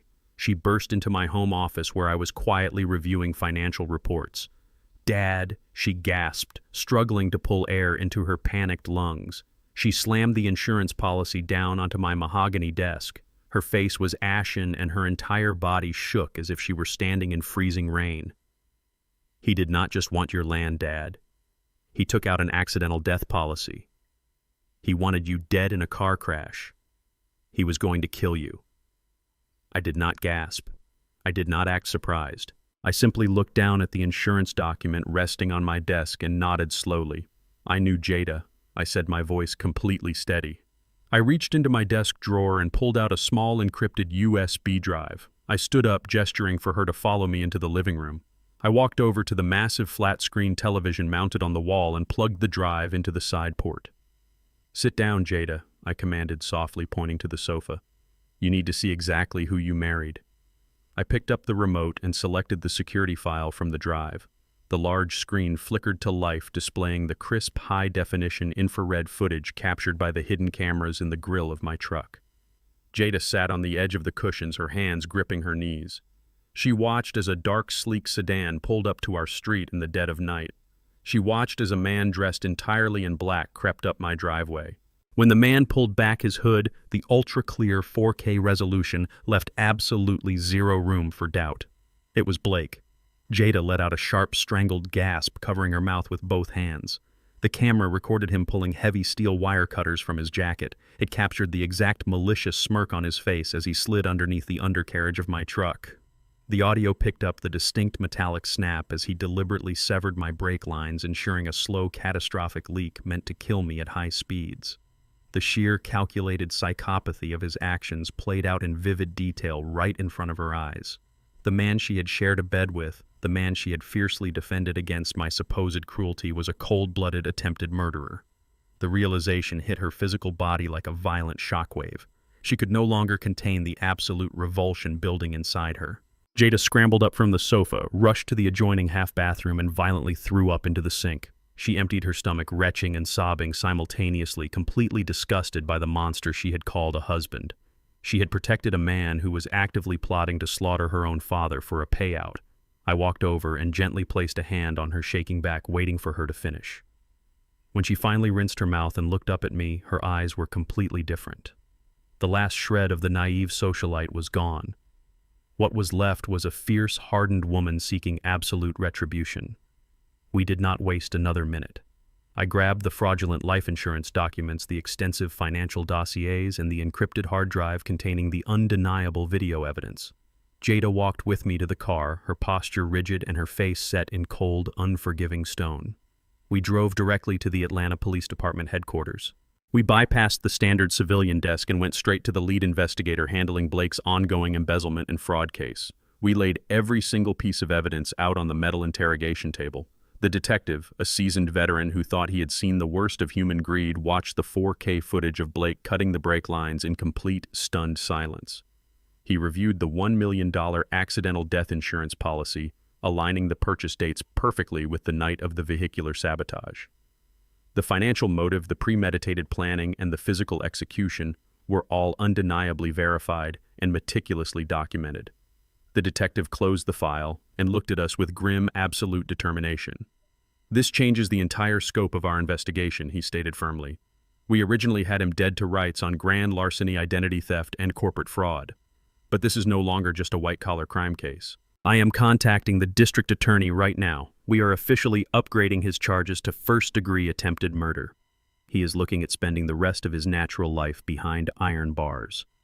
Jada did not flinch when she heard the extreme severity of the charges. She simply nodded, finally accepting that the man she married needed to be locked away from society permanently. But the absolute destruction of Blake Kensington was not going to be quite as simple as locking him in a cell and throwing away the key. Blake had not come from nowhere. He was the product of generations of inherited wealth and entrenched privilege. His parents, Richard and Victoria Kensington, were old-money Atlanta socialites who operated with the arrogant belief that the law simply did not apply to people in their tax bracket. The moment they received the frantic phone call from their son detailing his upgraded murder charges, they mobilized their vast resources. They did not care that he was guilty. They only cared about protecting their pristine family name. Less than 24 hours after the attempted murder charges were officially filed, the Kensingtons dispatched the most expensive and ruthless criminal defense attorney in the state to the county jail. Bypassing standard procedures, their legal team exploited obscure judicial loopholes and posted an exorbitant emergency bail package to secure Blake's temporary release pending trial. The news hit us like a sudden physical blow, but they did not stop at merely bailing him out. The Kensingtons officially entered the war room. They sent a highly intimidating formal letter to my corporate headquarters officially declaring their intent to completely crush me and my company. They swore they would use every ounce of their immense wealth and deep political connections to destroy Terrence Hayes and ensure their precious golden child never saw the inside of a prison cell. They thought they could intimidate me with their old money tactics. They had absolutely no idea they had just declared war on a man who owned the very ground they walked on. I decided to dictate the terms of our very first face-to-face meeting. I did not invite Richard and Victoria Kensington to my pristine corporate boardroom at Hayes Holdings.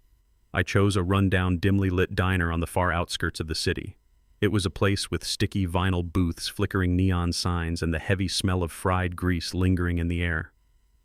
I sat in a corner booth wearing my old faded work jacket, nursing a simple cup of black coffee. Precisely at noon, the heavy diner door swung open.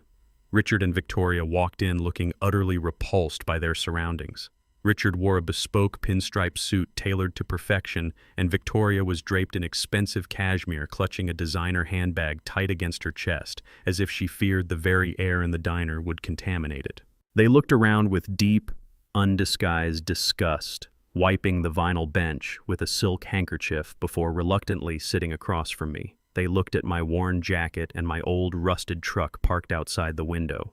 Their expressions shifted immediately from environmental disgust to pure, arrogant pity. They genuinely believed I was just a poor, desperate old man entirely out of my depth. They thought I was a helpless, uneducated pawn they could easily squash with a tiny fraction of their generational wealth. They had absolutely no idea they were sitting across from their absolute worst nightmare.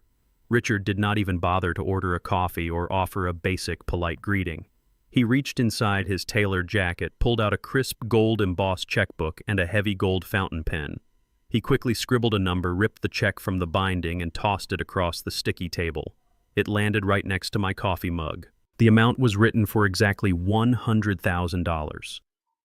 Victoria leaned forward, resting her manicured hands on the table, her lips curled into a cold, condescending smile. "Let us cut right to the chase, Terrence," she said, her tone dripping with elite arrogance. "We know Blake made some foolish mistakes. He got involved with the wrong people and he handled his finances poorly. But this entire attempted murder narrative you and your daughter have fabricated is completely absurd. It is a desperate, ridiculous reach from a family clearly trying to cash in on our prominent surname." Richard tapped his fingers impatiently against the vinyl booth. "That check right there is more money than you have likely seen in your entire lifetime," he stated flatly. "Consider it a generous charitable donation to your retirement fund. You are going to take that cash, call the district attorney, and drop every single one of those ridiculous criminal charges against our son immediately. You will say the brakes on your old junk truck simply gave out due to poor maintenance and that the security video is tampered with. If you do not comply, things will get incredibly difficult for you and Jada. You do not want to go to war with us, Terrence. People like you do not have the resources, the pedigree, or the stamina to sue a family like ours. We have judges on our payroll. We will drag this out in civil court for decades until you are bankrupt and completely homeless. Take the charity money, go back to your quiet little life, and let the real adults handle the situation." They sat back, crossing their arms, perfectly confident that they had just bought my permanent silence. They thought their money was the ultimate weapon against a man like me. I did not touch the check. I reached into my pocket and pulled out a simple silver lighter. I flicked the metal wheel, producing a bright, steady flame. I calmly picked up their $100,000 bribe, held the corner of the crisp paper directly to the fire, and watched as the flame quickly consumed it. The bright orange fire illuminated the sudden absolute shock on their arrogant faces. I dropped the burning ashes into the aluminum ashtray on the table, letting the thick smoke drift up between us. Richard bolted upright, his face turning bright red with outrage. "Are you completely insane?" he shouted, drawing the attention of the few patrons in the diner. I did not answer him directly. Instead, I reached into my battered leather satchel resting on the seat next to me. I pulled out a thick, heavy stack of legal documents securely bound in thick red folders. I pushed the heavy stack across the table exactly where their burned check had just rested. "These are not medical records or police reports, Richard," I said, my voice low, cold, and entirely unyielding. "These are the corporate debt acquisition files for Kensington Enterprises. You see, while you were busy trying to buy my silence this morning, I was actively buying your entire existence. Your family company has been bleeding money for years, keeping up appearances while secretly drowning in bad commercial loans. At 8 o'clock this morning, my investment firm Hayes Holdings officially purchased the entirety of your defaulted corporate debt from your panicked lenders. I now personally own $15 million of your outstanding liabilities." I leaned forward, resting my elbows on the sticky table, locking my eyes onto Richard's pale, terrified face. "I am officially your largest creditor." I stated my words, striking them like brutal physical blows. "Your massive generational wealth is a complete illusion. You are entirely leveraged on fake money, and I currently hold all the strings. Here is your ultimate reality check, Richard. You have exactly two choices today. Either your psychopathic son rots in a maximum security prison for the rest of his natural life, or tomorrow morning, I will call in every single one of those loans. I will forcefully foreclose on your corporate assets. I will seize your commercial properties, and I will personally put you and your wife out on the street with absolutely nothing. I will strip you of your country club memberships, your luxury cars, and your pristine fake reputation. You will lose absolutely everything you hold dear." The silence that followed was deafening. Victoria raised her trembling hands to her mouth, her eyes wide with unadulterated horror. The arrogant elite posture vanished completely. They finally realized that the man sitting across from them was not a poor, helpless driver to be mocked. He was the apex predator of the Atlanta financial food chain, and he had them completely surrounded with no escape route. Richard's hands shook violently as he grabbed his cell phone from his suit pocket. He did not yell. He did not threaten me anymore. He frantically dialed his defense attorney, his voice cracking with pure, absolute terror. "Revoke the bail," he ordered the lawyer, his eyes locked onto mine in total submission. "Cancel the bond immediately. Send Blake back to the county jail right now. We are dropping our support." The day of the trial arrived with a heavy, oppressive atmosphere hanging over the grand downtown courthouse. I sat in the front row of the gallery, wearing my tailored charcoal suit, projecting an aura of quiet, unbreakable resolve. Jada sat next to me, her posture rigid, her face an unreadable mask of stone. When the heavy wooden doors at the side of the courtroom opened, the murmurs in the gallery instantly died down. Blake was escorted in by two armed bailiffs, and the sight of him was genuinely jarring. The pristine, tailored suits, the expensive haircuts, and the arrogant swagger of the high-powered corporate executive were entirely gone. He shuffled into the room wearing an oversized bright orange county jail jumpsuit. His wrists and ankles were bound by heavy steel chains that clinked loudly with every pathetic step he took. His face was gaunt, his skin a sickly pale gray, and dark bruised circles hung heavily beneath his sunken eyes. He looked desperately around the crowded gallery, searching the faces of the spectators for any sign of salvation. He was looking for his parents, Richard and Victoria. He was expecting the cavalry of inherited wealth to ride in and rescue him. But the mahogany benches reserved for his family were completely empty. Not a single member of the Kensington family had shown up to support him.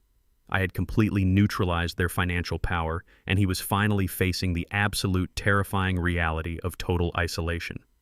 The trial commenced, and Blake's court-appointed defense attorney immediately launched into a desperate, pathetic narrative.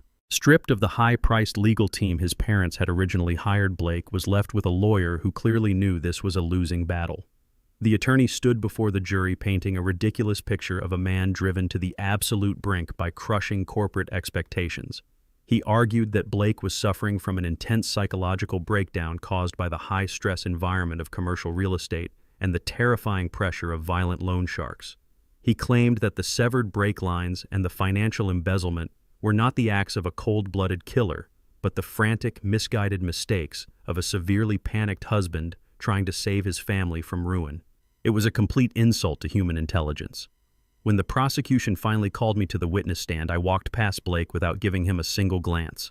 I took the oath, placing my hand on the Bible, and sat down looking directly at the 12 men and women of the jury. I did not raise my voice. I spoke with a calm, measured clarity that commanded absolute attention. I recounted the relentless financial abuse, the blatant disrespect, and the discovery of the sabotaged truck. But the absolute fatal blow came when the prosecutor asked me about the day Blake brought a medical professional into my home. I looked at the jury and explained how Blake had attempted to forcefully strip me of my legal autonomy by declaring me severely demented. The prosecutor then submitted Exhibit 42 into evidence. It was an audio recording Michael Thorne had secured just days prior. Michael had tracked down the fraudulent physician Dr. Evans and offered him a simple choice: testify to the truth or face federal fraud charges alongside Blake. The courtroom speakers crackled to life. Dr. Evans's nervous voice echoed off the high vaulted ceilings. The doctor explicitly confessed that Blake Kensington had paid him $10,000 in cash to sign a blank medical certificate. He admitted on the recording that he knew I was in perfect mental health, but Blake had demanded a diagnosis of advanced Alzheimer's disease, specifically to seize control of my Savannah land and my financial trusts. The audio played the doctor quoting Blake, saying that I was just an old fool who needed to be locked away so he could finally cash out. The reaction in the courtroom was instantaneous and physically palpable. I watched the faces of the jurors as the recording laid bare the absolute depths of Blake's calculated cruelty. Several jurors literally gasped, covering their mouths in sheer horror. Others shook their heads in profound disgust, glaring at Blake with a fierce, unmistakable contempt. They were no longer looking at a stressed executive who made a terrible mistake. They were looking at a vicious, remorseless predator who had meticulously plotted to destroy a healthy elderly man, lock him in a psychiatric ward, and steal his entire life's work. The defense attorney's psychological pressure narrative completely imploded in real time. You could see the physical defeat wash over the lawyer. He dropped his pen onto his legal pad and slumped back into his chair, entirely abandoning any further attempts to cross-examine me. He knew there was absolutely no coming back from premeditated medical fraud coupled with attempted murder. The evidence was an insurmountable mountain of guilt. Blake's hands trembled violently on the defense table as he realized that every single lie he had ever told was now exposed to the blinding light of public justice. The pristine image of the wealthy, successful businessman was entirely dead. He was exposed as a common, ruthless thief and a cowardly attempted murderer. The jury did not need to deliberate for long. The sheer weight of his malicious intent had sealed his fate long before the closing arguments even began. Pushed entirely into a corner with absolutely no remaining avenues of escape, the last fragile thread of Blake's sanity violently snapped. He could not accept that he had been completely outsmarted and utterly destroyed by the very man he had mocked in his driveway. As I stepped down from the witness stand, Blake suddenly leaped out of his chair, knocking it backward with a loud crash. His face was contorted into a mask of pure, unadulterated, psychotic rage. The heavy steel chains around his ankles clanked aggressively as he lunged toward the wooden barricade separating us. He pointed a shaking finger directly at my face and unleashed a torrent of the most vile, despicable, racist hatred I had ever heard in my entire life. He screamed that I was nothing but a filthy street driver who had gotten lucky. He hurled horrific racial slurs that echoed through the stunned courtroom, blaming my heritage and my existence for his complete downfall. He shrieked that people like me did not deserve to hold power over people like him, exposing the deep-rotted supremacy he had hidden behind his tailored suits. Jada sat perfectly still, her hands folded tightly in her lap. She was watching the man she had loved, the man she had defended, unravel into a pathetic, hateful creature. Every vile word he screamed only confirmed that she had made the absolute right choice in leaving him. The pain of her broken marriage was entirely replaced by a cold, hard closure. The courtroom erupted in absolute chaos. Gasps of shock and shouts of outrage filled the gallery. Reporters scrambled to document the meltdown while everyday citizens shouted back at his disgusting display.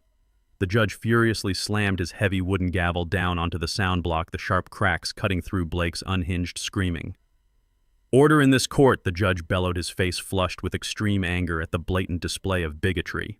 Bailiffs restrained the defendant immediately. Two large armed deputies tackled Blake, forcing him roughly back into his seat as he continued to spit venomous slurs in my direction. The judge glared down at him from the high bench, his expression completely merciless.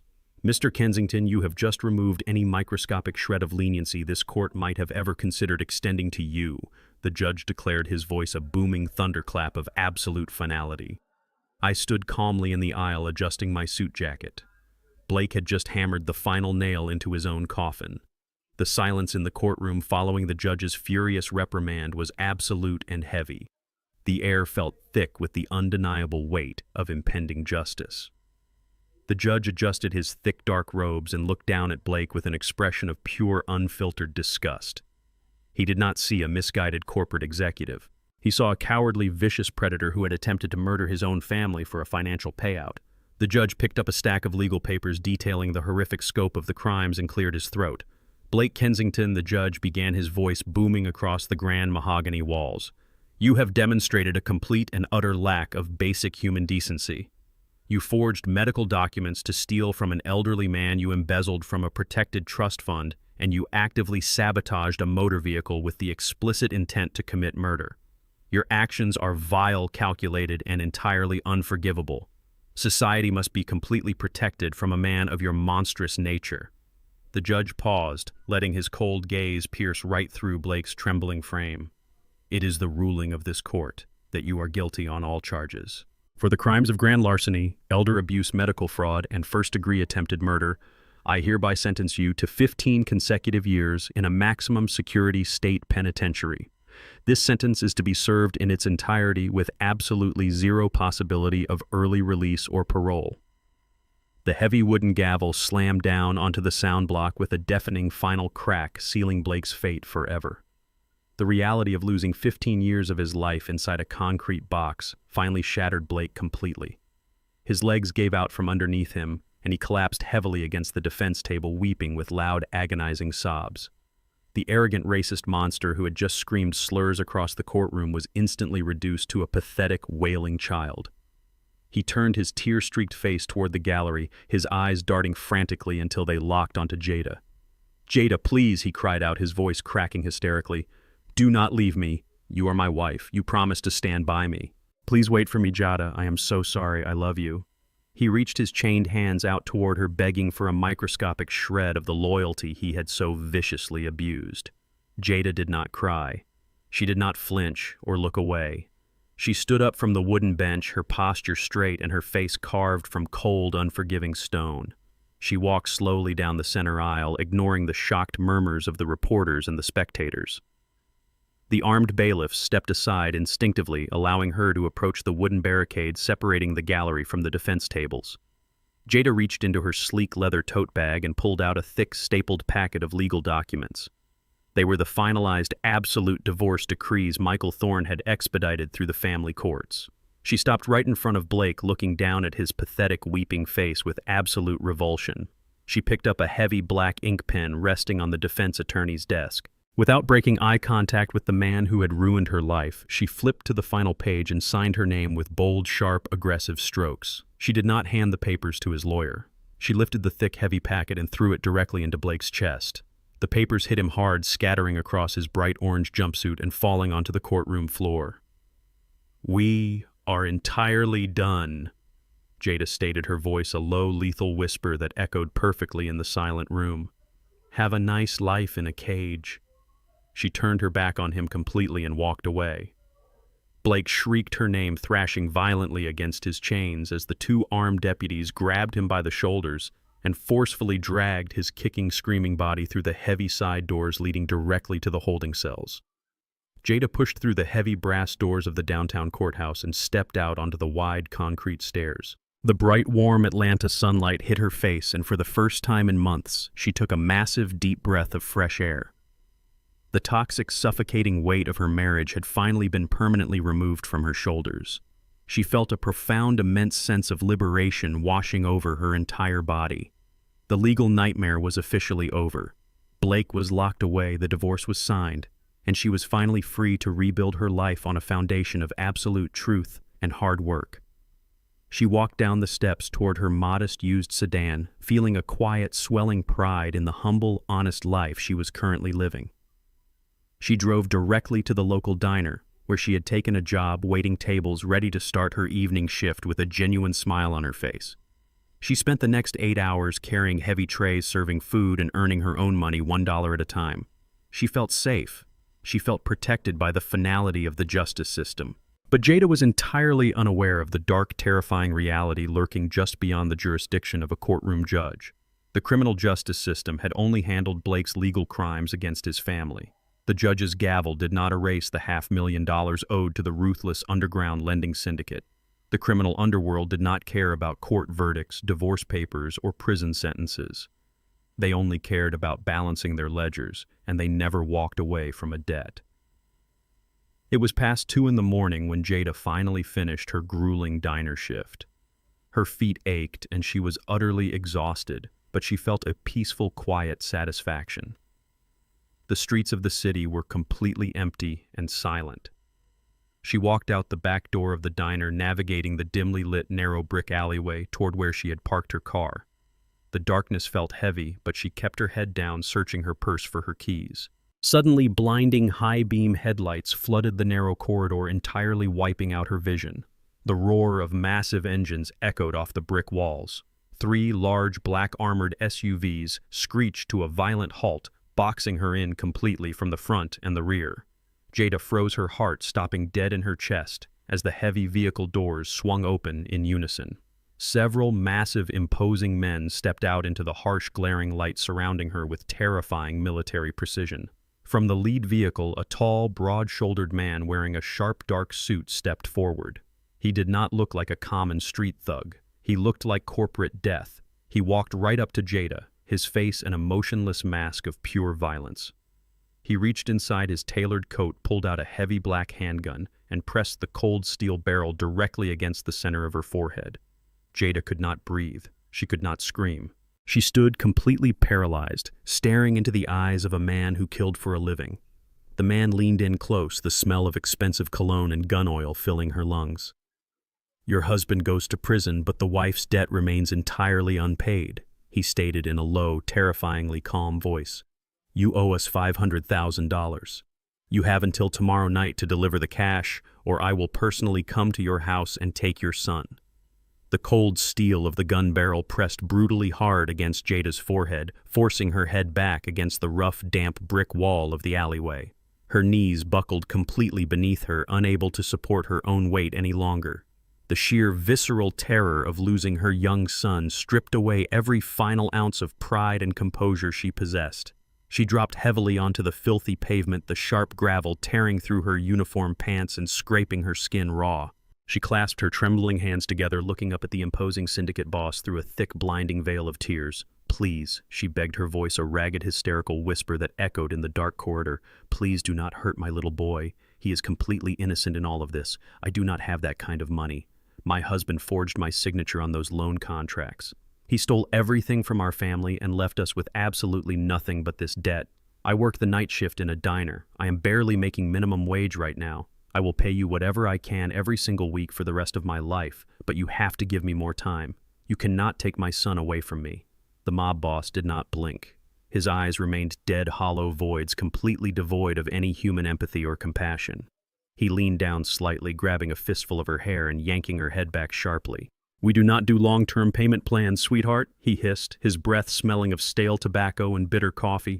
"You have exactly 24 hours to find $500,000. Call your rich friends from your old neighborhood. Call your daddy. Or say goodbye to your kid forever." He cocked the heavy hammer of the handgun, the sharp metallic click ringing out like a definitive death sentence in the narrow, confined space. Before the syndicate boss could utter another violent threat, a deafening mechanical roar violently shook the brick alleyway. It sounded like an earthquake tearing directly through the narrow street. Suddenly, blinding high-intensity LED headlights flooded the opposite end of the corridor, completely wiping out the darkness and turning the night into blinding artificial day. The mob boss shielded his eyes, taking a step back as the massive roaring diesel engines grew exponentially louder. 6 enormous military-grade armored SUVs painted in tactical matte black surged into the alley, moving in a synchronized, highly aggressive formation. They screeched to a halt, perfectly boxing in the syndicate's vehicles and entirely blocking their only possible exit route.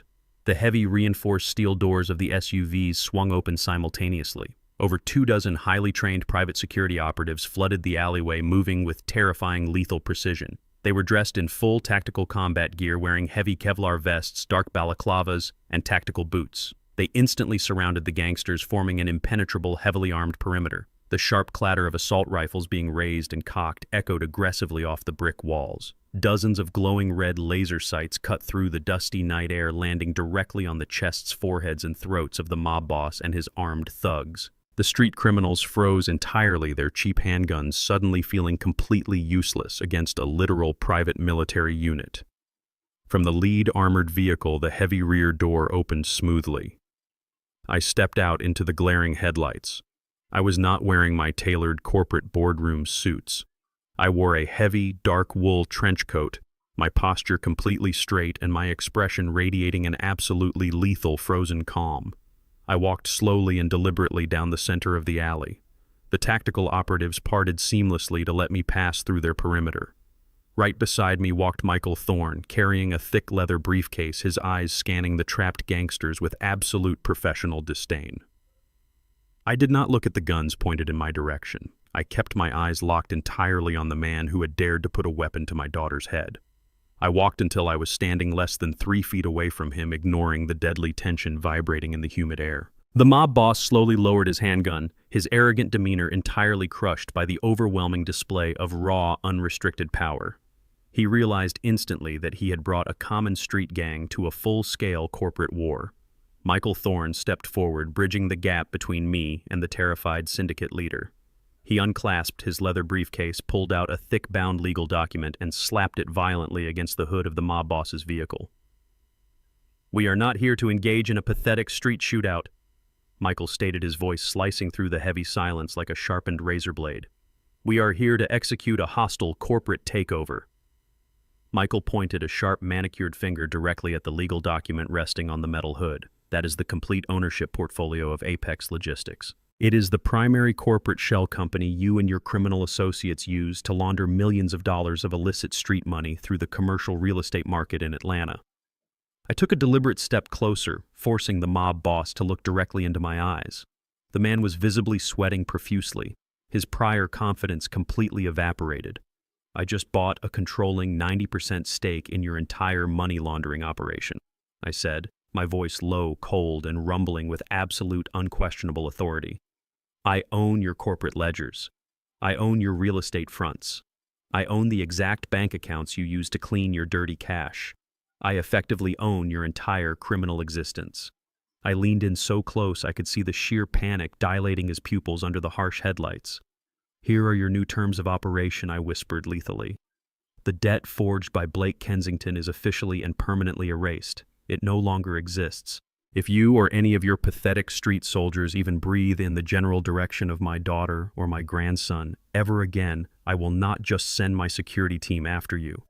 Tomorrow morning, your entire client list, your offshore routing numbers, your exact physical locations, and every single piece of financial evidence connecting you to organized crime will land directly on the desk of the Director of the Federal Bureau of Investigation.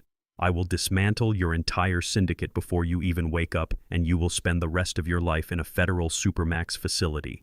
Do we have a crystal clear understanding?" The mob boss swallowed hard, his Adam's apple bobbing nervously in his throat. He looked at the glowing red laser dots painting his chest, and then back at the comprehensive legal documents resting on his hood. He knew with absolute terrifying certainty that I was not bluffing. A man who could deploy a private military unit and legally buy a criminal shell company in less than 24 hours was a man who could erase him from the face of the earth with a single phone call.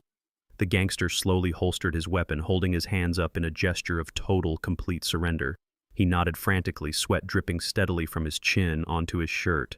"We understand," he stammered, his voice shaking uncontrollably. "The debt is clear. We are gone. You will never see us again." He signaled frantically to his terrified men. They scrambled wildly back into their vehicles, throwing their cars into reverse and peeling out of the alley with reckless, desperate speed, eager to escape the deadly trap they had unwittingly walked into. The heavy, suffocating silence returned to the alleyway, broken only by the low, steady rumble of the armored SUVs. The security operatives lowered their rifles, maintaining a strict defensive perimeter around us. I turned away from the fleeing cars and looked down at Jada. She was still kneeling on the filthy pavement, sobbing uncontrollably, her entire body shaking violently from the massive adrenaline crash. The cold, lethal corporate titan vanished instantly, replaced entirely by a father who had almost lost his only child.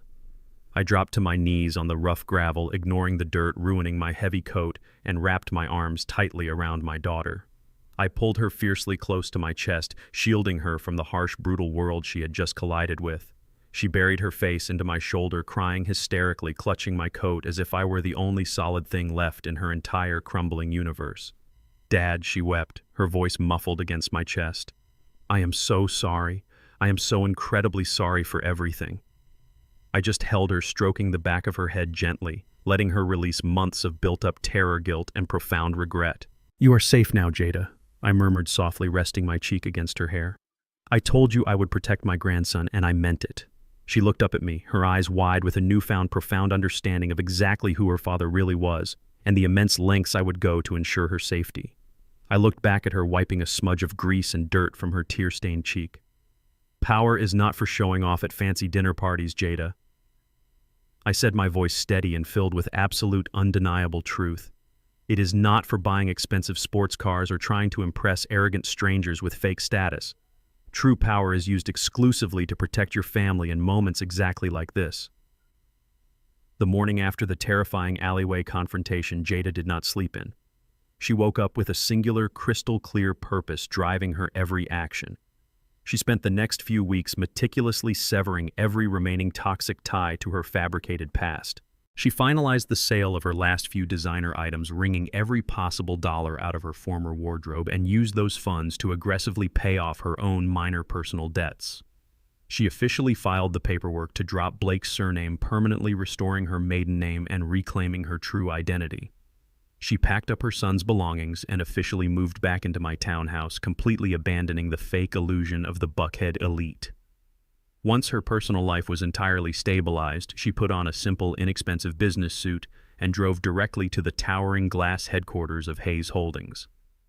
She walked into my top-floor office not as a privileged daughter expecting a lucrative family handout, but as a humbled woman seeking a genuine chance to rebuild her professional life from the ground up.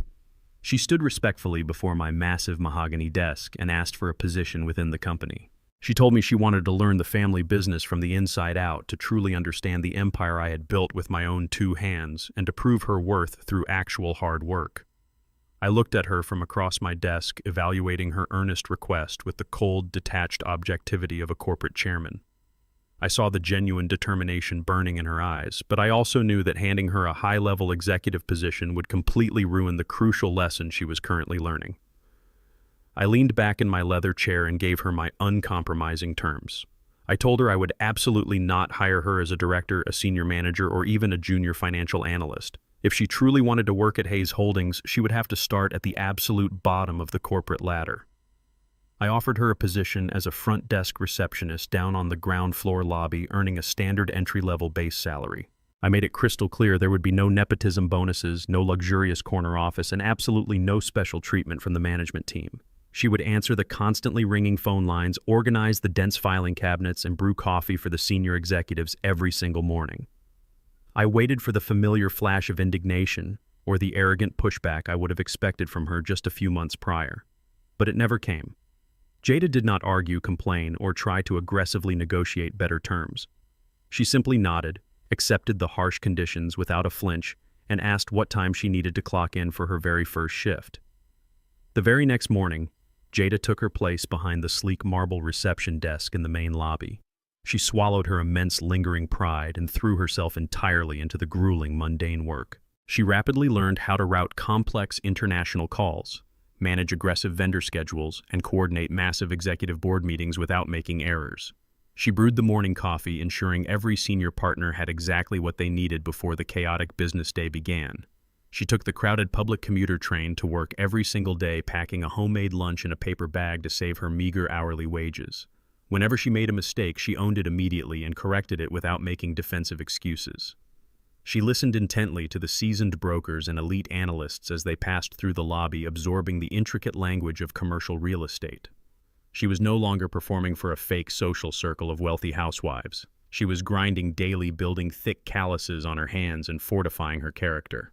She watched how hard the everyday employees worked to feed their families, and a profound, deep-seated respect for honest labor completely replaced her former superficial arrogance.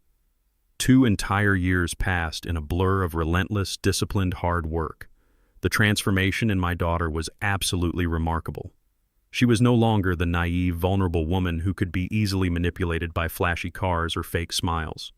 The grueling hours behind the reception desk had forged her into a sharp, highly observant, and fiercely independent professional. She eventually earned a well-deserved promotion to a junior project coordinator role, not because she was the boss's daughter, but because her department manager specifically requested her due to her flawless organizational skills and relentless work ethic.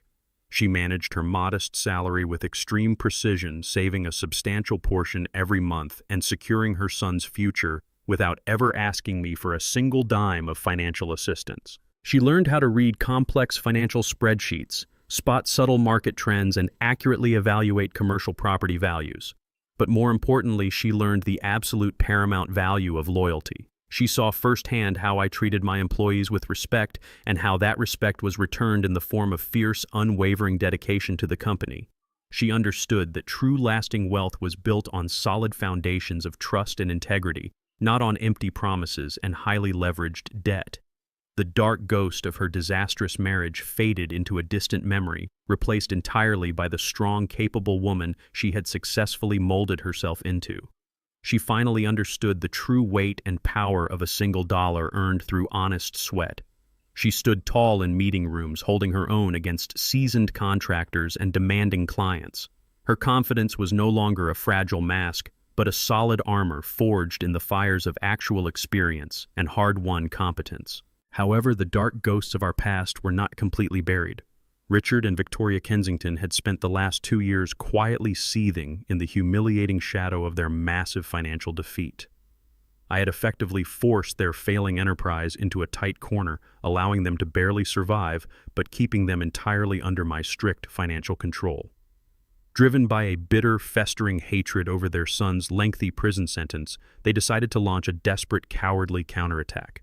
Knowing they could never defeat Hayes Holdings in a legitimate, transparent business arena, they resorted to vicious, illegal market manipulation.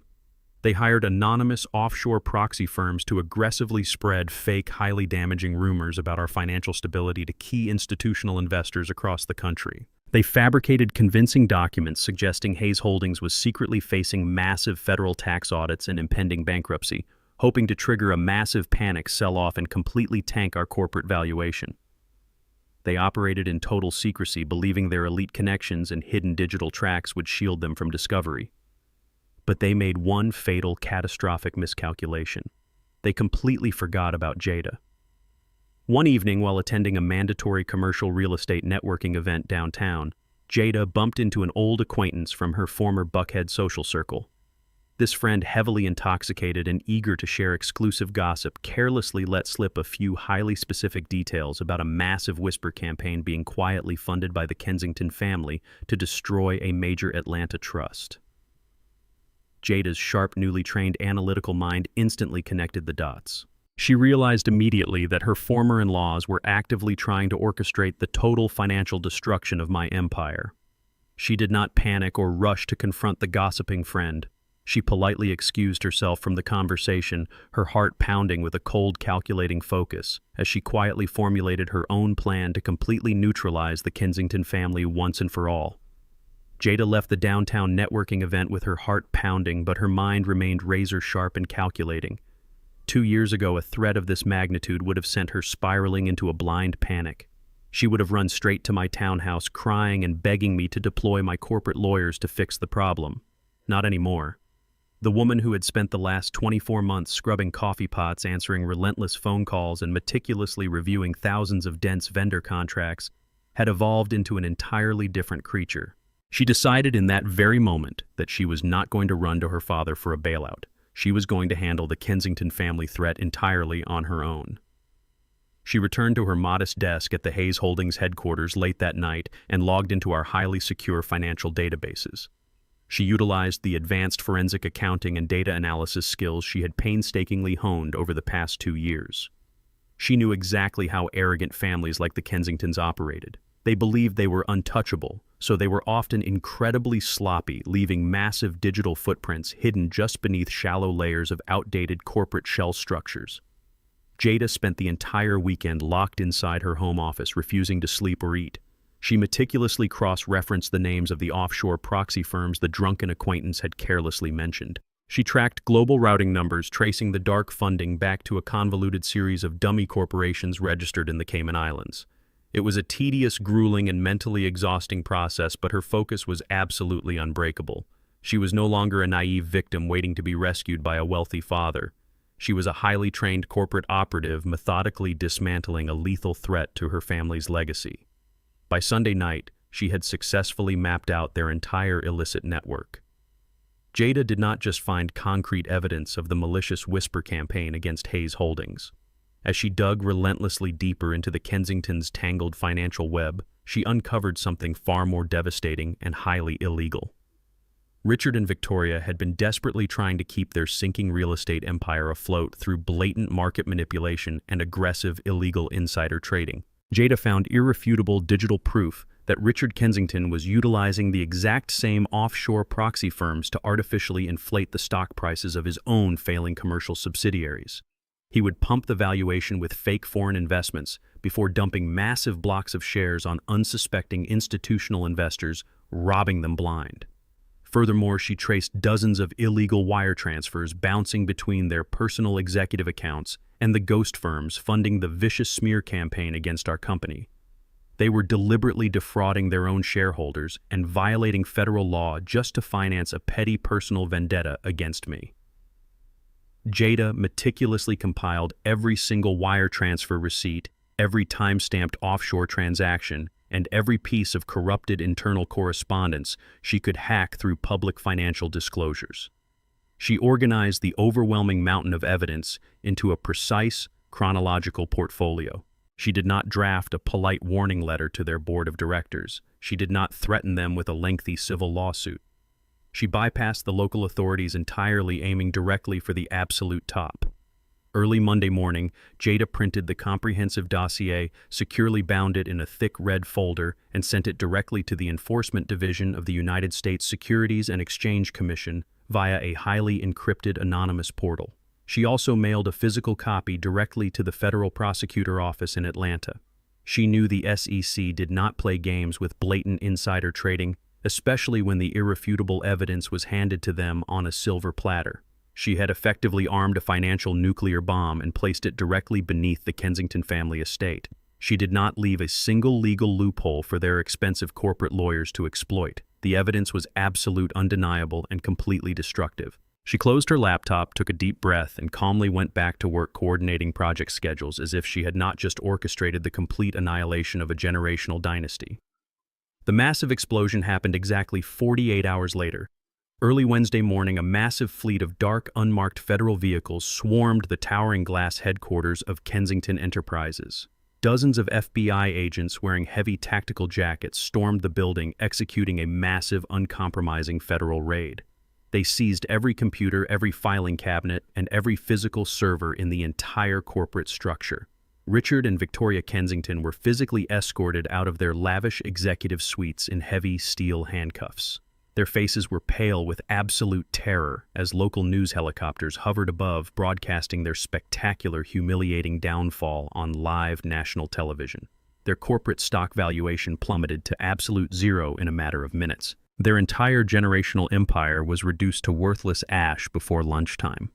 I stood in my top-floor office with my hands clasped behind my back, watching the live news coverage on my massive wall monitor. I looked through the transparent glass partition of my boardroom and saw Jada sitting at her desk, calmly reviewing a standard construction contract. She looked up from her paperwork, caught my eye, and gave a small, knowing nod.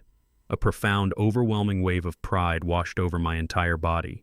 My daughter had not just defended our company from a vicious attack. She had completely neutralized our greatest enemy using nothing but her own intellect, her relentless work ethic, and her sheer force of will. I walked out of my office and approached her desk. I did not offer her a simple congratulations or a pat on the back. I handed her a sleek, embossed leather folder. Inside was a finalized corporate contract officially promoting her to the position of Chief Operating Officer of Hayes Holdings. She had earned every single letter of that title through blood, sweat, and absolute loyalty. 2 weeks later, the grand executive boardroom of Hayes Holdings was filled with our senior partners, our top-tier investors, and our most trusted commercial allies. We were hosting an intimate catered reception to officially inaugurate Jada as the new Chief Operating Officer. The atmosphere in the room was incredibly triumphant. Jada stood at the head of the massive mahogany table wearing a sharp-tailored navy suit projecting absolute authority, confidence, and grace. She was giving a brilliant, compelling speech outlining her strategic vision for the future of our commercial acquisitions and urban development projects. Right in the middle of the applause, my senior executive assistant quietly slipped into the boardroom holding a secure corporate mobile phone. She walked directly up to Jada and whispered urgently in her ear, interrupting the celebration. Jada's professional smile faltered for a fraction of a second, her eyes narrowing into sharp, cold slits as she listened to the assistant message. She took the phone. It was an incoming collect call originating from a maximum security state penitentiary. The automated voice operator announced that an inmate was desperately requesting to speak with her. It was Blake. He had somehow managed to bypass the prison-restricted call list, likely using a smuggled contraband phone or trading favors with other dangerous inmates. The man who had callously tried to murder me, the man who had stolen the education fund from his own son, was weeping hysterically through the static-filled receiver. He was begging Jada for a massive financial lifeline, pleading with her to send him tens of thousands of dollars for an emergency appellate lawyer. He was completely out of options, rotting away in a bleak concrete cell, and desperately trying to manipulate the woman he thought was still weak enough to save him. Jada stared at the blinking screen of the secure corporate mobile phone. The automated voice operator repeated the desperate request from the maximum security state penitentiary. The entire boardroom fell into a hushed, expectant silence.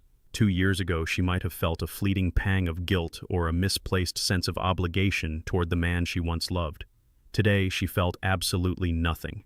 She did not shed a single tear, and she did not let her professional smile waver for more than a fraction of a second. She calmly shook her head, rejecting the call entirely, and handed the device directly to me. I took the phone from her steady hand. I pressed the heavy device to my ear and listened to the frantic, pathetic sobbing echoing through the static-filled line. Blake was begging for a financial lifeline, pleading for tens of thousands of dollars to hire an appellate lawyer so he could escape the consequences of his own evil actions. I did not say a single word to him.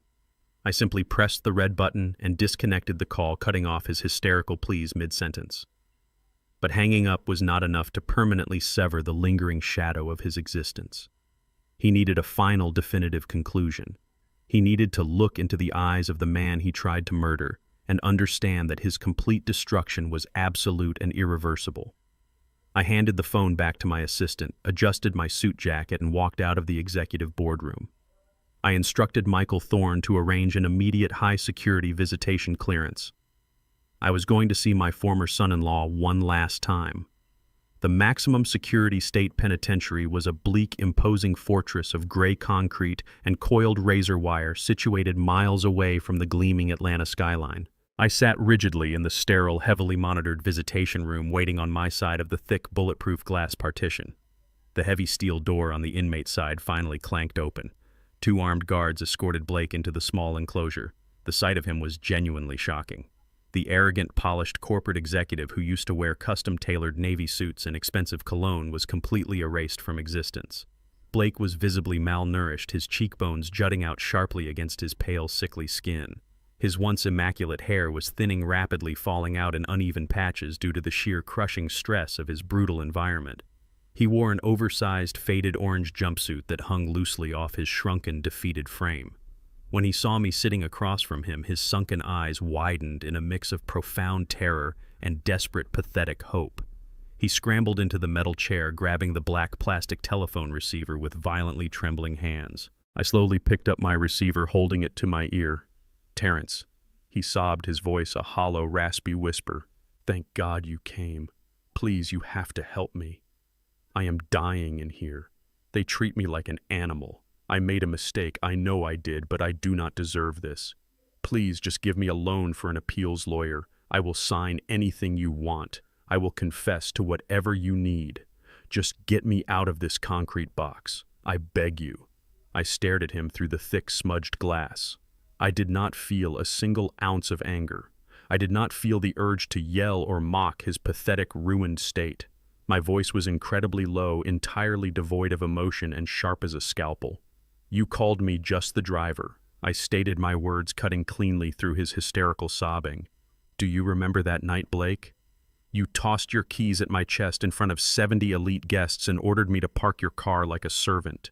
You thought you were insulting me. You thought you were putting me in my proper place." Blake swallowed hard, fresh tears streaming down his hollow cheeks, but he could not look away from my unwavering gaze. "You were absolutely right, Blake," I continued, my tone dropping to a chilling, definitive whisper. "I am the driver. I am the man holding the wheel, directing the entire destiny of my family and my empire. I steer the course and I protect the passengers. And you were nothing but a terrible, ungrateful hitchhiker who tried to hijack the vehicle. So I did exactly what a good driver does. I kicked you to the curb and I left you choking on my exhaust." I leaned slightly closer to the thick glass, ensuring my final words would haunt his every waking moment. "This is your permanent reality now. You will rot in this cage until your sentence is complete. Do not ever attempt to call my daughter or my grandson again. If you ever try to reach out to my family, I will personally ensure your remaining years in this facility are a living, breathing nightmare." I did not wait for his pathetic response. I did not want to hear another fabricated apology or another desperate plea for unearned mercy. I slowly placed the heavy black plastic receiver back onto its metal cradle, severing our communication entirely. Blake realized with absolute paralyzing clarity that his final microscopic sliver of hope had just been completely extinguished. He dropped his receiver and slammed his open palms violently against the thick bulletproof glass. He screamed my name, his face contorted in a mask of pure, unadulterated agony and utter despair. His muffled shrieks barely penetrated the heavy, soundproof barrier between us.